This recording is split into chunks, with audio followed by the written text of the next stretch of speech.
ਸੋ ਹਾਂਜੀ ਦੋਸਤੋ, ਸਤਿ ਸ਼੍ਰੀ ਅਕਾਲ ਜੀ। ਮੈਂ ਰਮਨਦੀਪ ਸਿੰਘ ਇੱਕ ਵਾਰੀ ਫਿਰ ਹਾਜ਼ਰ ਹਾਂ ਤੁਹਾਡੇ ਆਪਣੇ ਚੈਨਲ ਰਮਨ ਇੰਸਟੀਚਿਊਟ 'ਤੇ। ਸੋ ਸਵਾਗਤ ਕਰਦਾ ਜੀ ਸਾਰਿਆਂ ਦਾ ਇੱਕ ਵਾਰ ਤੋਂ ਫਿਰ ਇਸ ਚੈਨਲ ਦੇ ਉੱਤੇ। ਸੋ ਵੀਡੀਓ ਸ਼ੁਰੂ ਕਰਨ ਤੋਂ ਪਹਿਲਾਂ ਰਿਕੁਐਸਟ ਹੈ ਕਿ ਜਿਹੜੇ ਵਿਦਿਆਰਥੀ ਇਸ ਚੈਨਲ 'ਤੇ ਪਹਿਲੀ ਵਾਰ ਆਏ ਨੇ ਉਹ ਚੈਨਲ ਨੂੰ ਸਬਸਕ੍ਰਾਈਬ ਕਰ ਲੈਣ ਅਤੇ ਨਾਲ ਹੀ ਬੈਲ ਆਈਕਨ 'ਤੇ ਕਲਿੱਕ ਕਰ ਲੈਣ ਤਾਂ ਜੋ ਤੁਹਾਨੂੰ ਜਿਹੜੀ ਆਉਣ ਵਾਲੀ ਲੇਟੈਸਟ ਵੀਡੀਓ ਉਹ ਸਭ ਤੋਂ ਪਹਿਲਾਂ ਮਿਲਦੀ ਰਹੇ। ਸੋ ਇਸ ਚੈਨਲ ਦੇ ਉੱਤੇ ਪੀਐਸਟੈਟ, ਸੀਟੈਟ ਅਤੇ ਮਾਸਟਰਕੇਟ ਦੇ ਨਾਲ ਸੰਬੰਧਿਤ ਵੀਡੀਓਜ਼ ਅਪਲੋਡ ਕੀਤੀਆਂ ਜਾਂਦੀਆਂ ਨੇ। ਉਹ ਤੁਸੀਂ ਪਲੇਲਿਸਟ ਵਿੱਚੋਂ ਜਾ ਕੇ ਆਪਣੇ ਵਿਸ਼ੇ ਦੇ ਅਕੋਰਡਿੰਗ ਅਤੇ ਆਪਣੇ ਕੋਰਸ ਦੇ ਅਕੋਰਡਿੰਗ ਦੇਖ ਸਕਦੇ ਹੈਗੇ ਹੋ। ਸੋ ਅੱਜ ਦੇ ਸੈਸ਼ਨ ਦੇ ਵਿੱਚ ਅਸੀਂ ਇੰਡਸ ਸਿਵਲਾਈਜੇਸ਼ਨ ਦੇ ਨਾਲ ਰਿਲੇਟਡ ਜਿਹੜੇ MCQ ਹੈ ਉਹ ਡਿਸਕਸ ਕਰਾਂਗੇ। ਸੋ ਬਹੁਤ ਹੀ ਜ਼ਿਆਦਾ ਇੰਪੋਰਟੈਂਟ ਰਹਿਣਗੇ ਕਿਉਂਕਿ ਪੁਰਾਣੇ ਪੇਪਰਾਂ ਦੇ ਵਿੱਚ ਆਏ ਹੋਏ ਨੇ। ਸੋ ਟੌਪ ਦੇ ਜਿਹੜੇ ਆਪਾਂ MCQ ਕਹਿ ਸਕਦੇ ਹੈਗੇ ਆ, ਠੀਕ ਹੈ। ਸੋ ਇਹ ਇਨਸਾਈਡ ਹਿਸਟਰੀ ਆਫ ਇੰਡੀਆ ਦੇ ਵਿੱਚੋਂ ਆਏ ਹੈਗੇ ਨੇ। ਆਪਾਂ ਟੌਪਿਕ ਕੰਪਲੀਟ ਕਰ ਲਏ ਨੇ, ਉਹ ਤੁਸੀਂ ਥਿਊਰੀ ਦੀਆਂ ਕਲਾਸਾਂ ਦੇ ਵਿੱਚੋਂ ਜਾ ਕੇ ਦੇਖ ਸਕਦੇ ਹੋ। ਸੋ ਇਹ ਤੁਹਾਨੂੰ master cadre, NTT, SSB, PSPCL, Punjab police, PPSC ਅਤੇ PSTET ਅਤੇ ਇਸ ਤੋਂ ਇਲਾਵਾ SSC ਐਗਜ਼ਾਮ ਦੇ ਲਈ ਵੀ ਤੁਹਾਨੂੰ ਇਹ ਵਾਲੇ ਪਾਰਟ ਜਿਹੜੇ ਆ ਉਹ ਹੈਲਪਫੁਲ ਰਹਿਣਗੇ। ਸੋ WhatsApp ਗਰੁੱਪ ਜੁਆਇਨ ਕਰਨ ਦੇ ਲਈ ਤੁਸੀਂ ਇਸ ਨੰਬਰ ਦੇ ਉੱਪਰ ਕੰਟੈਕਟ ਕਰ ਸਕਦੇ ਹੋ, ਜਿੱਥੇ ਤੁਹਾਨੂੰ ਸਾਰੀਆਂ PDF ਅਤੇ ਜਿਹੜੀਆਂ ਥਿਊਰੀ ਵਾਲੀਆਂ ਕਲਾਸਿਸ ਨੇ ਉਹ ਮਿਲਦੀਆਂ ਰਹਿਣਗੀਆਂ। ਸੋ ਗਰੁੱਪ ਪੇਡ ਅਗਰ ਤੁਸੀਂ ਜੁਆਇਨ ਕਰਨਾ ਚਾਹੁੰਦੇ ਹੋ ਤਾਂ ਫੀਸ ਪੇ ਕਰਕੇ ਇਸ ਦੇ ਵਿੱਚ ਐਡ ਹੋ ਸਕਦੇ ਹੋ। ਸੋ ਵੀਡੀਓ ਨੂੰ ਲਾਈਕ ਕਰਨਾ, ਸ਼ੇਅਰ ਕਰਨਾ ਅਤੇ ਕਮੈਂਟ ਬਾਕਸ ਦੇ ਵਿੱਚ ਆਪਣੇ ਸੁਝਾਅ ਦੇਣੇ ਤੁਸੀਂ ਨਾ ਭੁੱਲਿਆ ਕਰੋ। ਅਤੇ ਜਿਹੜੇ ਵਿਦਿਆਰਥੀ ਨਵੇਂ ਆਉਂਦੇ ਹੁੰਦੇ ਨੇ ਉਹ ਪਲੀਜ਼ ਚੈਨਲ ਨੂੰ ਸਬਸਕ੍ਰਾਈਬ ਜ਼ਰੂਰ ਕਰ ਲਿਆ ਕਰੋ। ਸੋ ਅੱਜ ਦਾ ਸੈਸ਼ਨ ਜਿਹੜਾ ਬੜਾ ਇੰਪੋਰਟੈਂਟ ਰਹੂਗਾ। ਹਾਲਾਂਕਿ 20 MCQ ਹੀ ਨੇ ਬਟ ਮੋਸਟ ਇੰਪੋਰਟੈਂਟ ਨੇ ਕਿਉਂਕਿ ਇਹ ਬਹੁਤ ਸਾਰੇ ਪੇਪਰਾਂ ਦੇ ਵਿੱਚ ਆਏ ਹੋਏ ਨੇ। ਸੋ ਉੱਥੋਂ ਆਪਾਂ ਸ਼ੁਰੂ ਕੀਤੇ ਹੈਗੇ ਆ, ਠੀਕ ਹੈ। ਥਿਊਰੀ ਇਸ ਦੀ ਕੰਪਲੀਟ ਹੋ ਚੁੱਕੀ ਹੈ, ਉਹ ਤੁਸੀਂ ਪਲੇਲਿਸਟ ਦੇ ਵਿੱਚੋਂ ਜਾ ਕੇ ਦੇਖ ਸਕਦੇ ਹੈਗੇ ਹੋ ਤਾਂ ਕਿ ਤੁਹਾਨੂੰ ਉਹਨਾਂ ਦਾ ਜਿਹੜਾ ਸਾਰਾ ਕੁਝ ਰਿਵਾਈਜ਼ ਹੋ ਜਾਵੇ। ਸੋ ਕੋਈ ਵੀ ਪੁਆਇੰਟ ਉਸ ਦੇ ਵਿੱਚ ਮਿਸ ਨਹੀਂ ਹੋਊਗਾ। ਸੋ ਇੱਕ ਚੀਜ਼ ਹੋਰ ਹੈ ਕਿ ਪਲੀਜ਼ ਇੱਕ ਵੀਡੀਓ ਤਾਂ ਸ਼ੇਅਰ ਜ਼ਰੂਰ ਕਰ ਦਿਆ ਕਰੋ MCQ ਵਾਲੀ। ਐਂਡ ਇਸ ਤੋਂ ਇਲਾਵਾ ਅਗਰ ਕਿਸੇ ਪ੍ਰਕਾਰ ਦੀ ਕੋਈ ਕਮੀ ਹੁੰਦੀ ਹੈ ਤਾਂ ਆਪਣੇ ਜਿਹੜੇ ਸੁਜੈਸ਼ਨ ਨੇ ਉਹ ਜ਼ਰੂਰ ਦਿਆ ਕਰੋ, ਠੀਕ ਹੈ। ਕਿਸੇ ਵੀ ਤਰ੍ਹਾਂ ਦੀ ਤੁਹਾਨੂੰ ਵੀ ਕਮੀ ਪੇਸ਼ੀ ਆਉਂਦੀ ਹੈ ਵੀਡੀਓ ਦੇ ਵਿੱਚ ਤਾਂ ਪਲੀਜ਼ ਉਸ ਨੂੰ ਨੋਟੀਫਾਈ ਕਰਵਾ ਦਿਆ ਕਰੋ ਤਾਂ ਕਿ ਉਸ ਦੇ ਵਿੱਚ ਸੁਧਾਰ ਕਰਕੇ ਤੁਹਾਡੇ ਲਈ ਇੱਕ ਹੋਰ ਬਿਹਤਰ ਤੋਂ ਬਿਹਤਰ ਜਿਹੜੀ ਜਾਣਕਾਰੀ ਹੈ ਉਹ ਪ੍ਰੋਵਾਈਡ ਕੀਤੀ ਜਾ ਸਕੇ। ਤਾਂ ਸ਼ੁਰੂ ਕਰਦੇ ਹਾਂ ਸੈਸ਼ਨ ਅੱਜ ਦਾ। ਸੋ ਕਾਫੀ ਇੰਪੋਰਟੈਂਟ ਰਹੂਗਾ ਜੀ ਅੱਜ ਦਾ ਸੈਸ਼ਨ ਕਿਉਂਕਿ ਇਹ ਸਾਰੇ ਪੁਰਾਣੇ ਪੇਪਰਾਂ ਦੇ ਵਿੱਚ ਆਏ ਹੋਏ ਨੇ। ਸੋ ਇਸ ਕਰਕੇ ਆਪਾਂ ਇਹਨਾਂ ਨੂੰ ਹੀ ਡਿਸਕਸ ਕਰਾਂਗੇ, ਓਕੇ ਜੀ। ਸੋ ਅੱਜ ਦਾ ਫਸਟ ਕੁਐਸਚਨ ਹੈ ਜੀ, ਸਿੰਧ ਘਾਟੀ ਦੀ ਸਭਿਅਤਾ ਇਸ ਵਿੱਚ ਮੌਜੂਦ ਸੀ। ਸੋ ਆਪਸ਼ਨ 1 ਹੈ ਜੀ ਪੂਰਵ ਇਤਿਹਾਸਕ ਯੁੱਗ ਦੇ ਵਿੱਚ, ਆਪਸ਼ਨ 2 ਹੈ ਸ਼ੁਰੂਆਤੀ ਇਤਿਹਾਸਕ ਯੁੱਗ ਦੇ ਵਿੱਚ, ਆਪਸ਼ਨ 3 ਹੈ ਜੀ ਇਤਿਹਾਸਕ ਯੁੱਗ ਦੇ ਵਿੱਚ ਅਤੇ ਆਪਸ਼ਨ 4 ਹੈ ਜੀ ਉੱਤਰ ਇਤਿਹਾਸਕ ਯੁੱਗ। ਸੋ ਪੂਰਵ ਨੂੰ ਆਪਾਂ ਜਿਹੜਾ ਕਹਿ ਦਿੰਦੇ ਹਾਂ ਪ੍ਰੀ ਕਹਿ ਦਿੰਦੇ ਹੁੰਦੇ ਹਾਂ। ਸੋ ਕਈ ਵਾਰ ਜੇ ਇੰਗਲਿਸ਼ ਕਿਸੇ ਨੂੰ ਪ੍ਰੋਬਲਮ ਹੁੰਦੀ ਪ੍ਰੀ ਹਿਸਟੋਰੀਕਲ ਏਜ, ਔਰ ਸ਼ੁਰੂਆਤੀ ਦੇ ਵਿੱਚ ਨਾ ਜਿਹੜਾ ਪ੍ਰੀ ਵਾਲੀ ਆ ਜਾਂਦਾ ਆਪਾਂ ਕਹਿ ਦਿੰਦੇ ਹੈਗੇ। ਅਤੇ ਤੀਸਰਾ ਇੱਕ ਉੱਤਰ ਵਾਲਾ ਹੁੰਦਾ ਹੈ। ਸੋ ਉੱਤਰ ਦੇ ਲਈ ਅਸੀਂ ਲੇਟਰ ਹਿਸਟੋਰੀਕਲ ਜਿਹੜਾ ਕਹਿ ਸਕਦੇ ਹਾਂ ਏਜ ਉਹਦਾ ਇਸਤੇਮਾਲ ਕਰਦੇ ਹੈਗੇ ਹਾਂ। ਸੋ ਕਈਆਂ ਨੂੰ ਪ੍ਰੋਬਲਮ ਹੁੰਦੀ ਤਾਂ ਉਹ ਤੁਸੀਂ ਇਸ 'ਤੇ ਜਿਹੜਾ ਨੋਟ ਕਰ ਲਿਓ, ਓਕੇ। ਅਤੇ ਇਹ ਕਹਿੰਦੇ ਸਿੰਧੂ ਘਾਟੀ ਦੀ ਜਿਹੜੀ ਸਭਿਅਤਾ ਹੈ ਉਹ ਕਿਹੜੇ ਸਮੇਂ ਦੇ ਵਿੱਚ ਜਾਂ ਕਿਹੜੇ ਯੁੱਗ ਦੇ ਵਿੱਚ ਮੌਜੂਦ ਸੀਗੀ। ਸੋ ਸਿੰਧੂ ਘਾਟੀ ਦੀ ਜਿਹੜੀ ਸਭਿਅਤਾ ਸੀ ਇਹ ਸ਼ੁਰੂਆਤੀ ਇਤਿਹਾਸਕ ਯੁੱਗ ਦੇ ਵਿੱਚ ਜਿਹੜਾ ਕਹਿ ਸਕਦੇ ਹੈਗੇ ਆ ਮੌਜੂਦ ਸੀਗੀ। ਯਾਨੀ ਕਿ ਜਦੋਂ ਕਹਿ ਸਕਦੇ ਹਨ ਇਤਿਹਾਸ ਜਿਹੜਾ ਸ਼ੁਰੂ ਹੋਇਆ ਸੀ, ਆਪਾਂ ਇਹ ਕਹਿ ਸਕਦੇ ਹਾਂ ਸਿੰਪਲ ਜੀ ਭਾਸ਼ਾ ਦੇ ਵਿੱਚ, ਠੀਕ ਹੈ। ਜਿਹਨੂੰ ਕਿ ਅਸੀਂ ਪ੍ਰੀ ਰੂਪ ਦੇ ਵਿੱਚ ਵੀ ਕਹਿ ਸਕਦੇ ਹੈਗੇ ਆ, ਠੀਕ ਹੈ। ਪ੍ਰੀ ਹਿਸਟੋਰੀਕਲ ਏਜ ਜਿਹੜੀ ਹੈਗੀ। ਸੋ ਜਿਹੜੀ ਹੜੱਪਾ ਸਭਿਅਤਾ ਦਾ ਜਿਹੜਾ ਸਮਾਂ ਮੰਨਿਆ ਜਾਂਦਾ ਹੈ, ਵੈਸੇ ਤਾਂ ਵੱਖ-ਵੱਖ ਇਤਿਹਾਸਕਾਰ ਵੱਖ-ਵੱਖ ਮੰਨਦੇ ਹੈਗੇ ਨੇਗੇ ਬਟ ਮੋਸਟਲੀ ਅਗਰ ਜਿਹਦੇ ਨਾਲ ਜ਼ਿਆਦਾ ਸਹਿਮਤ ਹੈਗੇ ਨੇਗੇ ਤਾਂ ਇਸ ਸਿਧਾਂਤ ਦੇ ਅਕੋਰਡਿੰਗ ਇਸ ਦੀ ਜਿਹੜੀ ਏਜ ਬਣਦੀ ਹੈ ਉਹ 2250 ਤੋਂ ਲੈ ਕੇ 1750 BC ਤੱਕ ਹੈ। BC ਦਾ ਮਤਲਬ ਹੈ ਜੀ ਈਸਵੀ ਪੂਰਵ, ਓਕੇ। ਸੋ ਇਸ ਸਮੇਂ ਤੱਕ ਜਿਹੜੇ ਕਹਿੰਦੇ ਇਹ ਵਿਕਸਿਤ ਹੋਈ ਸੀਗੀ, ਪੂਰੇ ਸਿਖਰਾਂ ਦੇ ਉੱਪਰ ਸੀਗੀ ਅਤੇ ਅੱਜ ਤੋਂ ਇਹ ਤਕਰੀਬਨ 5000 ਸਾਲ ਪੁਰਾਣੀ ਸਭਿਅਤਾ ਮੰਨੀ ਜਾਂਦੀ ਹੈਗੀ ਆ। ਭਾਰਤ ਦੀ ਸਭ ਤੋਂ ਜ਼ਿਆਦਾ ਜਿਹੜੀ ਕਹਿ ਸਕਦੇ ਹਾਂ ਪੁਰਾਣੀ ਸਭਿਅਤਾ ਹੈਗੀ ਅਤੇ ਇਸ ਤੋਂ ਇਲਾਵਾ ਸਭ ਤੋਂ ਵਿਕਸਿਤ ਸਭਿਅਤਾ ਜਿਹੜੀ ਇਹ ਮੰਨੀ ਜਾਂਦੀ ਹੈ, ਜਿਹਦੇ ਵਿੱਚ ਬਹੁਤ ਸਾਰੀਆਂ ਸੁਵਿਧਾਵਾਂ ਜਿਹੜੀਆਂ ਅਸੀਂ ਅੱਜ ਵਰਤਦੇ ਹੈਗੇ ਆ ਉਹ ਇਸ ਸਭਿਅਤਾ ਦੇ ਵਿੱਚ ਦੇਖਣ ਨੂੰ ਮਿਲਦੀਆਂ ਹੈਗੀਆਂ ਨੇ। ਇਸੇ ਕਾਰਨ ਕਰਕੇ ਹੀ ਇਸ ਨੂੰ ਭਾਰਤ ਦੀ ਸਭ ਤੋਂ ਵਿਕਸਿਤ ਜਿਹੜੀ ਸਭਿਅਤਾ ਉਹ ਕਿਹਾ ਜਾਂਦਾ ਹੈ, ਠੀਕ ਹੈ ਜੀ। ਹਾਲਾਂਕਿ ਇਹਦੀ ਜਿਹੜੀ ਖੋਜ ਹੈ ਇਹ 1921 ਦੇ ਵਿੱਚ ਹੋ ਗਈ ਸੀਗੀ, ਠੀਕ ਹੈ। ਖੋਜ ਇਹਦੀ 1921 'ਚ ਹੋਈ ਸੀ ਬਟ ਇਹਦੇ ਜਿਹੜੇ ਸ਼ੁਰੂਆਤੀ ਚਿੰਨ੍ਹ ਨੇ ਨਾ ਉਹ 1854 ਦੇ ਵਿੱਚ ਸ਼ੁਰੂ ਹੋ ਚੁੱਕੇ ਸੀਗੇ, ਪਤਾ ਲੱਗ ਚੁੱਕਿਆ ਸੀਗਾ। ਇਸ ਸਮੇਂ ਇਹਦਾ ਸਭ ਤੋਂ ਪਹਿਲਾਂ ਪਤਾ ਲੱਗਿਆ ਸੀ ਲਾਰਡ ਡਲਹੌਜੀ ਦੇ ਸਮੇਂ, ਓਕੇ। 1854 ਦੇ ਵਿੱਚ ਜਦੋਂ ਕੀ ਸੀਗਾ ਜੀ ਲਾਹੌਰ ਦੇ ਕੋਲੇ ਰੇਲਵੇ ਲਾਈਨ ਵਿਛਾਉਣ ਦੇ ਲਈ ਇਹਦੀ ਖੋਜ ਕੀਤੀ ਜਾ ਰਹੀ ਸੀ, ਮਤਲਬ ਕਿ ਪਟਰੀ ਵਿਛਾਈ ਜਾ ਰਹੀ ਸੀ, ਰੇਲਵੇ ਪਟਰੀ, ਠੀਕ ਹੈ। ਸੋ ਇੱਥੇ ਜਿਹੜੇ ਅਵਸ਼ੇਸ਼ ਮਿਲੇ ਸੀਗੇ ਜਿੱਥੋਂ ਕਹਿ ਸਕਦੇ ਹੈਗੇ ਇਹਦੀ ਸ਼ੁਰੂਆਤ ਹੋਈ ਕਿ ਸ਼ਾਇਦ ਕੋਈ ਨਾ ਕੋਈ ਸੱਭਿਅਤਾ ਜਿਹੜੀ ਇੱਥੇ ਵਿਕਸਿਤ ਹੋਈ ਸੀ, ਬਟ ਇਹਨੂੰ ਉੱਥੇ ਜਿਹੜਾ ਸ਼ੁਰੂ ਨਹੀਂ ਕੀਤਾ ਗਿਆ, ਹੌਲੀ ਹੌਲੀ ਅੱਗੇ ਚੱਲਦੀ ਗਈ ਅਤੇ ਅੰਤ ਦੇ ਵਿੱਚ ਆਉਂਦੇ ਹੋਏ ਫਿਰ ਇਹ 1921 ਦੇ ਵਿੱਚ ਸ਼ੁਰੂ ਹੁੰਦੀ ਹੈਗੀ ਆ, ਜਿਹਦੇ ਦੌਰਾਨ ਆਰ.ਬੀ. ਦਇਆ ਰਾਮ ਸਾਹਨੀ ਜਿਹੜੀ ਹੈ ਇਸ ਦੇ ਪਹਿਲੇ ਨਗਰ ਦੀ ਸ਼ੁਰੂਆਤ ਕਰਦੇ ਹੈਗੇ ਨੇਗੇ। ਅਤੇ ਇਸ ਦਾ ਪਹਿਲਾ ਨਗਰ ਸੀ ਜਿਹੜੀ ਖੋਜ ਕੀਤੀ ਸੀ ਜੀ 1921 ਦੇ ਵਿੱਚ, ਉਹਦਾ ਨਾਮ ਸੀ ਜੀ ਹੜੱਪਾ। ਠੀਕ ਹੈ, ਹੜੱਪਾ ਜਿਹੜਾ ਇਸ ਦਾ ਨਾਮ ਰੱਖਿਆ ਗਿਆ ਸੀਗਾ ਜਦੋਂ ਖੋਜਿਆ ਗਿਆ ਸੀ। ਅਤੇ ਇਹ ਵੀ ਲਿਖ ਲਿਓ ਕਿ ਕਿਸ ਨੇ ਜਿਹੜੀ ਹੈ ਨਾ ਇਸ ਦੀ ਖੋਜ ਕੀਤੀ ਸੀਗੀ, ਆਰ.ਬੀ. ਦਇਆ ਰਾਮ ਸਾਹਨੀ ਇਸ ਨੇ ਇਸ ਦੀ ਖੋਜ ਕੀਤੀ ਸੀ ਜੀ ਹੜੱਪਾ ਸੱਭਿਅਤਾ ਦੀ। ਪਹਿਲਾ ਸਥਾਨ ਹੜੱਪਾ ਸੀ, ਇਸੇ ਕਾਰਨ ਕਰਕੇ ਇਸ ਨੂੰ ਹੜੱਪਾ ਸੱਭਿਅਤਾ ਵੀ ਕਹਿ ਦਿੰਦੇ ਹੈਗੇ। ਅਤੇ ਇੱਕ ਹੋਰ ਨਾਮ ਹੈ ਜਿਸ ਦਾ, ਇਹ ਹੈ ਜੀ ਸਿੱਧੂ ਘਾਟੀ ਦੀ ਸੱਭਿਅਤਾ, ਜੋ ਤੁਹਾਨੂੰ ਉੱਪਰ ਕੁਐਸਚਨ ਦੇ ਵਿੱਚ ਮਿਲ ਹੀ ਚੁੱਕਿਆ ਹੋ। ਸਿੱਧੂ ਘਾਟੀ ਦੀ ਸੱਭਿਅਤਾ, ਇਹਦਾ ਕਾਰਨ ਕਿਉਂ ਸੀ? ਕਿਉਂਕਿ ਇਹ ਵਸਿਆ ਹੋਇਆ ਸੀ ਜੀ ਸਿੰਧ ਨਦੀ ਦੇ ਕੰਢੇ ਦੇ ਉੱਪਰ। ਠੀਕ ਹੈ, ਸਿੰਧ ਨਦੀ ਦੇ ਕਿਨਾਰੇ ਦੇ ਉੱਪਰ ਵਸਿਆ ਹੋਇਆ ਸੀ, ਇਹਦੇ ਕਾਰਨ ਕਰਕੇ ਸਿੱਧੂ ਘਾਟੀ ਦੀ ਸੱਭਿਅਤਾ ਜਾਂ ਫਿਰ ਇੰਡਸ ਸਿਵਲਾਈਜੇਸ਼ਨ ਇੰਗਲਿਸ਼ ਦੇ ਵਿੱਚ ਇਸ ਨੂੰ ਕਹਿ ਦਿੰਦੇ ਹੈਗੇ ਨੇ। ਅੱਗੇ ਚੱਲਦੇ ਹਾਂ ਨੈਕਸਟ ਕੁਐਸਚਨ ਤੇ ਜੀ। ਸਿੱਧੂ ਘਾਟੀ ਦੀ ਸੱਭਿਅਤਾ ਗੈਰ ਆਰੀਅਨ ਸੀ ਕਿਉਂਕਿ, ਸੋ ਆਪਸ਼ਨ 1 ਹੈ ਜੀ ਇਹ ਇੱਕ ਸ਼ਹਿਰੀ ਸੱਭਿਅਤਾ ਸੀ। ਆਪਸ਼ਨ 2 ਹੈ ਇਸ ਦੀ ਆਪਣੀ ਲਿਪੀ ਸੀ। ਆਪਸ਼ਨ 3 ਹੈ ਜੀ ਇਸ ਦੀ ਖੇਤੀਬਾੜੀ ਜਿਹੜੀ ਹੈ ਆਰਥਿਕਤਾ ਸੀਗੀ, ਮਤਲਬ ਪ੍ਰਮੁੱਖ ਸਾਧਨ ਸੀ। ਅਤੇ ਇਹ ਨਰਮਦਾ ਨਦੀ ਘਾਟੀ ਤੱਕ ਵਧਿਆ ਹੋਇਆ ਸੀ। ਇੱਕ ਚੀਜ਼ ਧਿਆਨ ਰੱਖਿਓ ਕਿ ਸਾਰੇ ਪੇਪਰਾਂ ਦੇ ਵਿੱਚ ਆਏ ਹੋਏ ਕੁਐਸਚਨ ਨੇ ਅਤੇ ਟੌਪ ਦੇ ਪੇਪਰਾਂ ਦੇ ਵਿੱਚ ਆਏ ਹੋਏ ਨੇ, ਉੱਥੋਂ ਕਲੈਕਟ ਕੀਤੇ ਹੋਏ ਨੇ। ਓਕੇ, ਤਾਂ ਸਿੱਧੂ ਘਾਟੀ ਦੀ ਸੱਭਿਅਤਾ ਜਿਹੜੀ ਹੈ ਇਹ ਗੈਰ ਆਰੀਅਨ ਸੀਗੀ। ਕਿਉਂ ਇਹਨੂੰ ਕਿਉਂ ਕਿਹਾ ਜਾਂਦਾ ਗੈਰ ਆਰੀਅਨ ਹੈ? ਇਹ ਆਪਾਂ ਨੂੰ ਸਿੰਪਲ ਜਿਹਾ ਪਤਾ ਹੈ ਨਾ ਕਿ ਆਰੀਅਨ ਲੋਕ ਜਿਹੜੇ ਹੈਗੇ ਇਹ ਸਿੱਧੂ ਘਾਟੀ ਦੀ ਸੱਭਿਅਤਾ ਤੋਂ ਬਾਅਦ ਆਏ ਹੈਗੇ ਨੇਗੇ। ਸਿੱਧੂਆਂ ਤੋਂ ਬਾਅਦ ਜਿਹੜਾ ਕਹਿ ਸਕਦੇ ਹਾਂ ਆਰੀਅਨ ਲੋਕ ਆਏ ਹੈਗੇ ਨੇ। ਫਿਰ ਆਰੀਅਨ ਦੇ ਵਿੱਚੋਂ ਆਰੀਅਨ ਤੋਂ ਸ਼ੁਰੂ ਹੁੰਦਾ ਹੈ ਵੈਦਿਕ ਪੀੜ, ਵੈਦਿਕ ਤੋਂ ਬਾਅਦ ਫਿਰ ਜਿਹੜਾ ਕਹਿ ਸਕਦੇ ਹਾਂ ਉੱਤਰ ਵੈਦਿਕ ਪੀੜ ਆਉਂਦਾ ਹੈ ਜੀ। ਉੱਤਰ ਵੈਦਿਕ ਪੀੜ ਤੋਂ ਬਾਅਦ ਫਿਰ ਮੌਰੀਆ ਕਾਲ ਆਉਂਦਾ ਹੈ। ਓਕੇ, ਮੌਰੀਆ ਕਾਲ ਤੋਂ ਬਾਅਦ ਫਿਰ ਕੁਸ਼ਾਣ ਆਉਂਦੇ ਹੈਗੇ ਆ।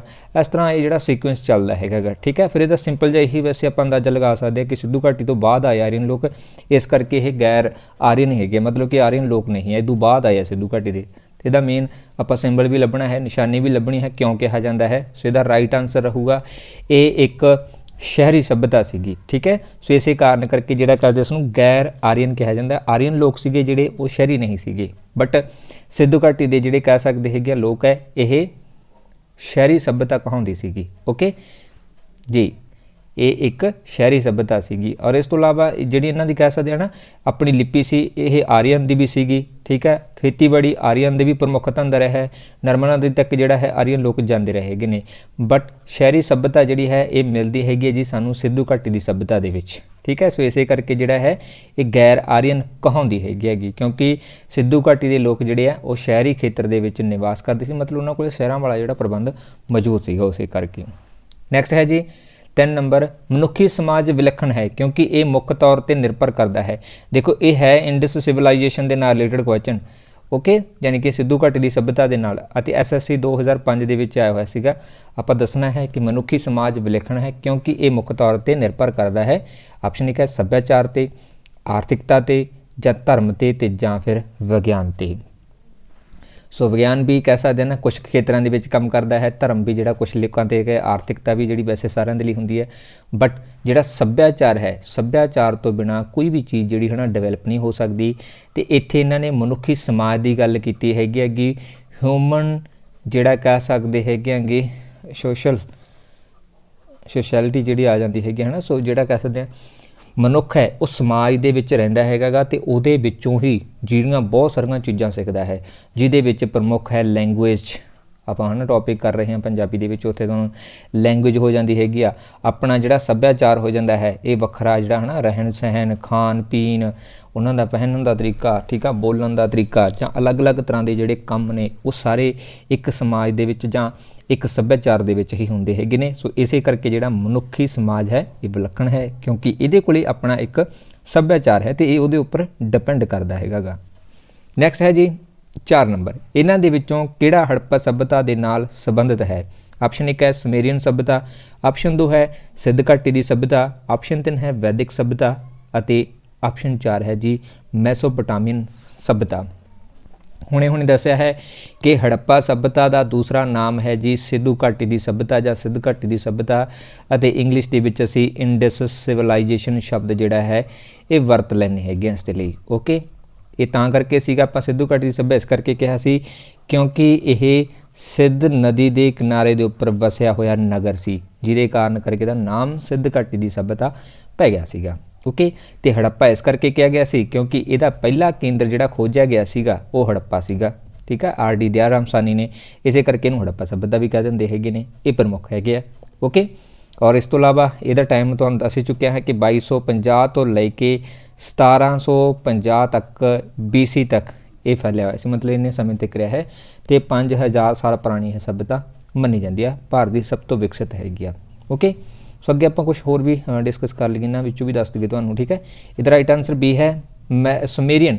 ਸੁਮੇਰੀਅਨ ਜਿਹੜੀ ਹੈਗੀ ਆ ਜੀ ਇਹ ਮੈਸੋਪੋਟਾਮੀਆ ਦੀ ਸੱਭਿਅਤਾ ਕਹਾਉਂਦੀ ਹੈ, ਸੇਮ ਹੀ ਇਹਦੇ ਵਿੱਚ। ਠੀਕ ਹੈ, ਇੱਥੇ ਹੀ ਇਹ ਵਸੀ ਹੈਗੀ ਆ, ਮੈਸੋਪੋਟਾਮੀਅਨ ਵੀ ਕਿਹਾ ਜਾਂਦਾ ਇਸ ਨੂੰ, ਕਿਉਂਕਿ ਇਸ ਖੇਤਰ ਦੇ ਵਿੱਚ ਇਹ ਫੈਲਿਆ ਹੋਇਆ ਸੀ, ਅਤੇ ਇਹ ਵਾਲਾ ਜਿਹੜਾ ਮੈਸੋਪੋਟਾਮੀਆ ਵਾਲਾ ਖੇਤਰ ਹੈ ਨਾ, ਇਹ ਸਾਊਥ ਸੈਂਟਰਲ ਯਾਨੀ ਕਿ ਸੈਂਟਰਲ ਇਰਾਕ ਦੇ ਵਿੱਚ ਪੈਂਦਾ ਹੈ ਇਹ ਵਾਲਾ ਖੇਤਰ, ਇੱਥੇ ਵਿਕਸਿਤ ਹੋਈ ਸੀਗੀ ਇਹ। ਠੀਕ ਹੈ, ਸੁਮੇਰੀਅਨ ਸੱਭਿਅਤਾ, ਅਤੇ ਇਹ ਵੀ ਸਾਨੂੰ ਯਾਦ ਰੱਖਣਾ ਚਾਹੀਦਾ ਹੈ ਕਿ ਇੱਕ ਤਾਂ ਸਾਡਾ ਜਿਹੜਾ ਕਹਿ ਸਕਦੇ ਹਾਂ ਸੁਮੇਰੀਅਨ ਸੱਭਿਅਤਾ ਦੇ ਨਾਲ, ਅਤੇ ਦੂਸਰਾ ਮੈਸੋਪੋਟਾਮੀਅਨ, ਅਤੇ ਤੀਸਰਾ ਜਿਹੜੀ ਮਿਸਰ ਦੀ ਸੱਭਿਅਤਾ ਸੀ ਇਹਦੇ ਨਾਲ ਸਿੰਧੂ ਘਾਟੀ ਦੀ ਸੱਭਿਅਤਾ ਦਾ ਜਿਹੜਾ ਹੈ ਨਾ ਵਪਾਰ ਵੀ ਹੁੰਦਾ ਰਿਹਾ ਹੈ। ਇਹ ਆਪਾਂ ਥਿਊਰੀ ਦੇ ਵਿੱਚ ਗੱਲ ਕੀਤੀ ਸੀਗੀ। ਬਸ ਉਹਨੂੰ ਮਟੇ ਦੇਵਾਂ ਕਿਉਂਕਿ ਹੋਰ ਚੀਜ਼ਾਂ ਵੀ ਐਡ ਕਰਨੀਆਂ। ਚਲੋ, ਸੋ ਇਹ ਜਿਹੜੇ ਹੈ ਮੈਸੋਪੋਟਾਮੀਆ ਦੇ ਖੇਤਰ ਦੇ ਵਿੱਚ ਫਸੇ ਹੋਏ ਸੀਗੇ, ਅਤੇ ਇਹ ਧਿਆਨ ਰੱਖਣਾ ਕਿ ਇਹ ਕਿਹੜੀਆਂ ਨਦੀਆਂ ਦੇ ਉੱਪਰ ਵਸੀ ਹੋਈ ਸੀਗੀ। ਓਕੇ, ਇਹ ਵਸੀ ਹੋਈ ਹੈ ਜੀ ਟਾਈਗ੍ਰਿਸ। ਠੀਕ ਹੈ, ਸੋ ਹੋ ਸਕਦਾ ਇੰਗਲਿਸ਼ ਦੀ ਮੇਰੀ ਥੋੜ੍ਹੀ ਜਿਹੀ ਇੱਧਰ ਉੱਧਰ ਹੋ ਜਾਵੇ। ਓਕੇ, ਟਾਈਗ੍ਰਿਸ ਨਦੀ ਅਤੇ ਇਸ ਤੋਂ ਇਲਾਵਾ ਯੂਪਰੇਟ। ਠੀਕ ਹੈ, ਇਹਨੂੰ ਯੂਪਰੇਟ ਕਹਿੰਦੇ ਹੈਗੇ ਨੇਗੇ। ਇਸ ਨਦੀ ਦੇ ਉੱਪਰ ਇਹ ਸੱਭਿਅਤਾ ਜਿਹੜੀ ਹੈ ਉਹ ਵਸੀ ਹੋਈ ਸੀਗੀ। ਇਸ ਸਮੇਂ ਦੀਆਂ ਪ੍ਰਮੁੱਖ ਜਿਹੜੀਆਂ ਸਿਟੀਆਂ ਸੀ ਇਹ ਵੀ ਨੋਟ ਕਰ ਲਿਓ, ਕਿਹੜੇ ਪ੍ਰਮੁੱਖ ਕੇਂਦਰ ਰਹੇ ਹੈਗੇ ਨੇ। ਸੋ ਇਹਦੇ ਅਧੀਨ ਉਰਖ ਐਂਡ ਜਿਮਵਿਟ ਨਾਸਿਰ, ਇਹ ਇਸ ਸਮੇਂ ਪ੍ਰਮੁੱਖ ਸਿਟੀਆਂ ਸੀਗੀਆਂ ਇਸ ਸਮੇਂ ਦੇ ਦੌਰਾਨ। ਓਕੇ, ਅਤੇ ਜਿਹੜਾ ਇਹਦਾ ਪੀਰੀਅਡ ਰਿਹਾ ਹੈ, ਸਮਾਂ ਰਿਹਾ ਹੈ, ਇਹ ਵੀ ਨੋਟ ਕਰ ਲਿਓ ਜੀ। ਇਸ ਦਾ ਪੀਰੀਅਡ ਰਿਹਾ ਹੈ ਨਿਊਲਿਥਿਕ ਏਜ ਜਾਂ ਫਿਰ ਕਈ ਵਾਰ ਮਿਡਲ ਏਜ, ਬ੍ਰੌਨੇਜ ਏਜ ਵੀ ਕਹਿ ਦਿੰਦੇ ਹੈਗੇ ਇਸ ਨੂੰ। ਓਕੇ ਜੀ, ਇਸ ਸਮੇਂ ਦੇ ਦੌਰਾਨ ਇਹ ਵਿਕਸਿਤ ਹੋਈ ਆ। ਅਗਰ ਸੈਸ਼ਨ ਪੁੱਛ ਲੈਂਦੇ ਹੈਗੇ ਇਸ ਦਾ ਤਾਂ 4500 ਤੋਂ ਲੈ ਕੇ ਜੀ 1900 BC ਦੀ ਗੱਲ ਕੀਤੀ ਗਈ ਹੈ, ਨਾ ਕਿ ਅੱਜ ਵਾਲਾ 1900। ਠੀਕ ਹੈ, ਇਹ BC ਦੀ ਗੱਲ ਹੈ, ਬਹੁਤ ਪੁਰਾਣੀ ਸੱਭਿਅਤਾ ਆਪਾਂ ਇਹਨੂੰ ਕਹਿ ਸਕਦੇ ਹੈਗੇ ਆਂਗੇ। ਇਸ ਸਮਾਂ 'ਚ ਜਿਹੜੀਆਂ ਯਾਦ ਰੱਖਣੇ ਨੇ ਮੁੱਖ ਨਦੀਆਂ ਇਹਨਾਂ ਦੀਆਂ ਟਾਈਗ੍ਰਿਸ ਅਤੇ ਯੂਪਰੇਟ ਸੀਗੀਆਂ। ਓਕੇ, ਸੋ ਇੱਕ ਚੀਜ਼ ਹੋਰ ਨੋਟ ਕਰ ਲੈਣਾ ਹੈ ਕਿ ਜਿਹੜੀ ਇਹ ਟਾਈਗ੍ਰਿਸ ਅਤੇ ਯੂਪਰੇਟਸ ਹੈ ਇਹ ਵੀ ਮੈਸੋਪੋਟਾਮੀਆ ਦੇ ਵਿੱਚ ਵੀ ਸੇਮ ਹੀ ਮਿਲਦੀ ਹੈਗੀਆਂ, ਇਸੇ ਨਦੀ ਦੇ ਉੱਪਰ ਹੀ ਬਸੇ ਹੋਏ ਸੀਗੇ। ਠੀਕ ਹੈ, ਸੋ ਇਹ 6000 ਸਾਲ ਪੁਰਾਣੀ ਸੱਭਿਅਤਾ ਹੈ ਮੈਸੋਪੋਟਾਮੀਆ ਵਾਲੀ। ਠੀਕ ਹੈ, ਇੱਕ ਹੈ ਮਿਸਰ ਦੀ ਸੱਭਿਅਤਾ ਜੋ ਇਜਿਪਟ 'ਚ ਪੈਂਦੀ ਹੈ, ਮਤਲਬ ਮਿਸਰ ਦੇ ਵਿੱਚ ਪੈਂਦੀ ਹੈ। ਓਕੇ, ਔਰ ਇਹ ਪੈਂਦੀ ਹੈ ਜੀ ਉੱਤਰੀ ਅਫਰੀਕਾ ਦੇ ਵਿੱਚ। ਇਹ ਵੀ ਕਾਫੀ ਫੇਮਸ ਹੈ, ਅਤੇ ਇੱਥੇ ਇਹ ਪਿਰਾਮਿਡ ਬਣੇ ਹੋਏ ਨੇ, ਆਪਾਂ ਸਾਰਿਆਂ ਨੂੰ ਪਤਾ ਹੀ ਹੈ ਨਾ, ਜਿਹੜੇ YouTube ਵਗੈਰਾ ਚਲਾਉਂਦੇ ਆ ਦੇਖਦੇ ਹੈਗੇ, ਪਿਰਾਮਿਡ ਬਣੇ ਹੋਏ ਨੇ। ਅਤੇ ਮਿਸਰ ਦੀ ਸੱਭਿਅਤਾ ਜਿਹੜੀ ਹੈ ਇਹਨੂੰ ਨੀਲ ਨਦੀ ਦੇ ਕੰਢੇ ਦੇ ਉੱਪਰ ਵਸਾਇਆ ਗਿਆ ਸੀਗਾ। ਨੀਲ ਨਦੀ ਹੈ ਇੱਥੇ ਇਹ ਜਿਹੜਾ ਵਸਿਆ ਹੋਇਆ ਸੀ। ਠੀਕ ਹੈ, ਇਹ ਨਦੀਆਂ ਜਿਹੜੀਆਂ ਜ਼ਰੂਰ ਯਾਦ ਰੱਖਣੀਆਂ ਹੈਗੀਆਂ ਨੇ, ਭੁੱਲ ਨਾ ਜਾਣਾ। ਔਰ ਵੈਦਿਕ ਸੱਭਿਅਤਾ ਜਿਹੜੀ ਹੈ ਇਹ ਸਿੰਧੂ ਘਾਟੀ ਦੀ ਸੱਭਿਅਤਾ ਤੋਂ ਬਾਅਦ ਆਈ ਸੀਗੀ, ਯਾਨੀ ਕਿ ਜਦੋਂ ਆਰੀਅਨ ਨੇ ਹਮਲਾ ਕਰਕੇ ਇਸ ਸੱਭਿਅਤਾ ਨੂੰ ਖਤਮ ਕਰ ਦਿੱਤਾ ਸੀ, ਅਤੇ ਫਿਰ ਇੱਥੇ ਆਰੀਅਨ ਵਸ ਕੇ ਉਹਨਾਂ ਨੇ ਵੈਦਿਕ ਸੱਭਿਅਤਾ ਦੀ ਸ਼ੁਰੂਆਤ ਕੀਤੀ ਸੀਗੀ। ਅਤੇ ਵੈਦਿਕ ਸੱਭਿਅਤਾ ਜਿਹੜੀ ਹੈ ਇਹ 1500 ਤੋਂ ਲੈ ਕੇ 500 BC ਤੱਕ ਮੰਨੀ ਜਾਂਦੀ ਹੈਗੀ। ਓਕੇ, 1500 ਤੋਂ ਲੈ ਕੇ ਕੁਛ 1500 ਤੋਂ ਲੈ ਕੇ 1000 ਤੱਕ ਮੰਨਦੇ ਹੈਗੇ, ਕੋਈ 500 ਤੱਕ ਮੰਨਦਾ ਹੈ। ਠੀਕ ਹੈ, ਵੱਖਰੇ ਹੈਗੇ ਨੇਗੇ। ਔਰ ਵੈਦਿਕ ਸੱਭਿਅਤਾ ਦਾ ਨਾਮ ਵੈਦਿਕ ਇਸ ਕਰਕੇ ਪਿਆ ਸੀ ਕਿਉਂਕਿ ਇਸ ਦੇ ਦੌਰਾਨ ਜਿਹੜਾ ਹੈ 4 ਵੇਦਾਂ ਦੀ ਜਿਹੜੀ ਹੈ ਉਹ ਰਚਨਾ ਕੀਤੀ ਗਈ ਸੀਗੀ। ਓਕੇ, ਇਸ ਤੋਂ ਜਿਹੜੀ ਸ਼ੁਰੂਆਤ ਹੋਈ ਸੀ, ਅਤੇ ਪ੍ਰਮੁੱਖ ਜਿਹੜਾ ਇਹਨਾਂ ਦਾ ਰਿਗਵੇਦ ਆ ਜਾਂਦਾ ਸੀ, ਜੋ ਆਪਾਂ ਲਾਸਟ ਥਿਊਰੀ ਕੀਤੀ ਹੈ ਉਹਦੇ ਵਿੱਚ ਆਪਾਂ ਐਡ ਕੀਤਾ ਹੋਇਆ ਹੈ। ਚੱਲਦੇ ਹਾਂ ਜੀ ਨੈਕਸਟ। ਸੋ ਨੈਕਸਟ ਕੁਐਸਚਨ ਹੈ ਜੀ, ਆਰੀਅਨ ਸੱਭਿਅਤਾ ਦੇ ਸਾਹਮਣੇ ਸਿੰਧ ਘਾਟੀ ਦੀ ਸੱਭਿਅਤਾ ਨੂੰ ਰੱਖਣ ਦਾ ਮਹੱਤਵਪੂਰਨ ਕਾਰਨ ਹੈ। ਆਪਸ਼ਨ 1 ਹੈ ਲਿਪੀ, ਆਪਸ਼ਨ 2 ਹੈ ਟਾਊਨ ਪਲੈਨਿੰਗ, ਆਪਸ਼ਨ 3 ਹੈ ਤਾਂਬਾ, ਅਤੇ ਆਪਸ਼ਨ 4 ਹੈ ਬਰਤਨ। ਸੋ ਜਦੋਂ ਅਸੀਂ ਆਰੀਅਨ ਸੱਭਿਅਤਾ ਦੇ ਸਾਹਮਣੇ ਸਿੰਧ ਘਾਟੀ ਦੀ ਸੱਭਿਅਤਾ ਰੱਖਦੇ ਹਾਂ तो ਉਹਦੇ ਅਧੀਨ ਪ੍ਰਮੁੱਖ ਕੰਮ ਜਿਹੜਾ ਹੈ ਉਹ ਕਿਹੜਾ ਰੱਖਿਆ ਜਾਂਦਾ ਹੈ, ਜਿਹਦੇ ਆਧਾਰ ਦੇ ਉੱਪਰ ਅਸੀਂ ਕਹਿ ਸਕਦੇ ਅਸੀਂ ਉਹਨਾਂ ਨੂੰ ਕੰਪੇਅਰ ਕਰਦੇ ਹਾਂ, ਸਾਡੇ ਸਿੱਧ ਘਾਟੀ ਦੀ ਸੱਭਿਅਤਾ ਨੂੰ ਤੇ ਆਰੀਅਨ ਨੂੰ ਕੰਪੇਅਰ ਕਰਨ ਦੀ ਗੱਲ ਹੈ। ਠੀਕ ਹੈ, ਲਿਪੀ ਨਹੀਂ ਹੈਗੀ ਗੀ, ਟਾਊਨ ਪਲੈਨਿੰਗ ਨਹੀਂ ਹੈ ਤੇ ਤਾਂਬਾ ਵੀ ਨਹੀਂ ਹੈ, ਕਿਉਂਕਿ ਇਹ ਇਸ ਤੋਂ ਜਾਣੂ ਹੀ ਨਹੀਂ ਸੀਗੇ, ਇਸ ਕਰਕੇ ਆਪਾਂ ਇਹਨਾਂ ਨੂੰ ਜਿਹੜਾ ਹੈ ਨਾ ਨਹੀਂ ਕਹਿ ਸਕਦੇ। ਤੇ ਲਿਪੀ ਜਿਹੜੀ ਹੈ ਇਹ ਸਭ ਤੋਂ ਪਹਿਲਾਂ ਜਿਹੜਾ ਹੈ ਆਰੀਅਨ ਸਿੱਧੂ ਘਾਟੀ ਦੀ ਸੱਭਿਅਤਾ ਨੇ ਅਪਣਾਈ ਸੀ, ਆਪਾਂ ਗੱਲ ਕੀਤੀ ਸੀਗੀ ਹੈ ਨਾ। ਸੋ ਲਿਪੀ ਦੇ ਵਿੱਚ ਇਹਨਾਂ ਦੀ ਚਿੱਤਰਮਈ ਜਿਹੜੀ ਹੈ ਉਹ ਲਿਪੀ ਰਹੀ ਸੀਗੀ, ਚਿੱਤਰਮਈ ਲਿਪੀ ਜਿਹੜੀ ਦੇ ਵਿੱਚ 270 ਜਿਹੜੇ ਵਰਡ ਹਨ ਉਹ ਸ਼ਾਮਿਲ ਸੀਗੇ, ਸ਼ਬਦ ਜਿਹੜੇ ਆ ਸ਼ਾਮਿਲ ਸੀਗੇ, ਸਾਰੇ ਚਿੱਤਰ ਨੇ ਜਿਹਨੂੰ ਅੱਜ ਤੱਕ ਨਹੀਂ ਪੜ੍ਹਿਆ ਗਿਆ, ਇਸ ਕਰਕੇ ਇਹਨੂੰ ਵੀ ਅਸੀਂ ਨਹੀਂ ਰੱਖਦੇ। ਠੀਕ ਹੈ, ਫਿਰ ਸਾਡੇ ਕੋਲ ਇਹਨਾਂ ਤਿੰਨਾਂ ਨੂੰ ਛੱਡ ਕੇ ਇੱਕੋ ਆਪਸ਼ਨ ਰਹਿ ਜਾਂਦੀ ਹੈ, ਉਹ ਹੈ ਬਰਤਨ।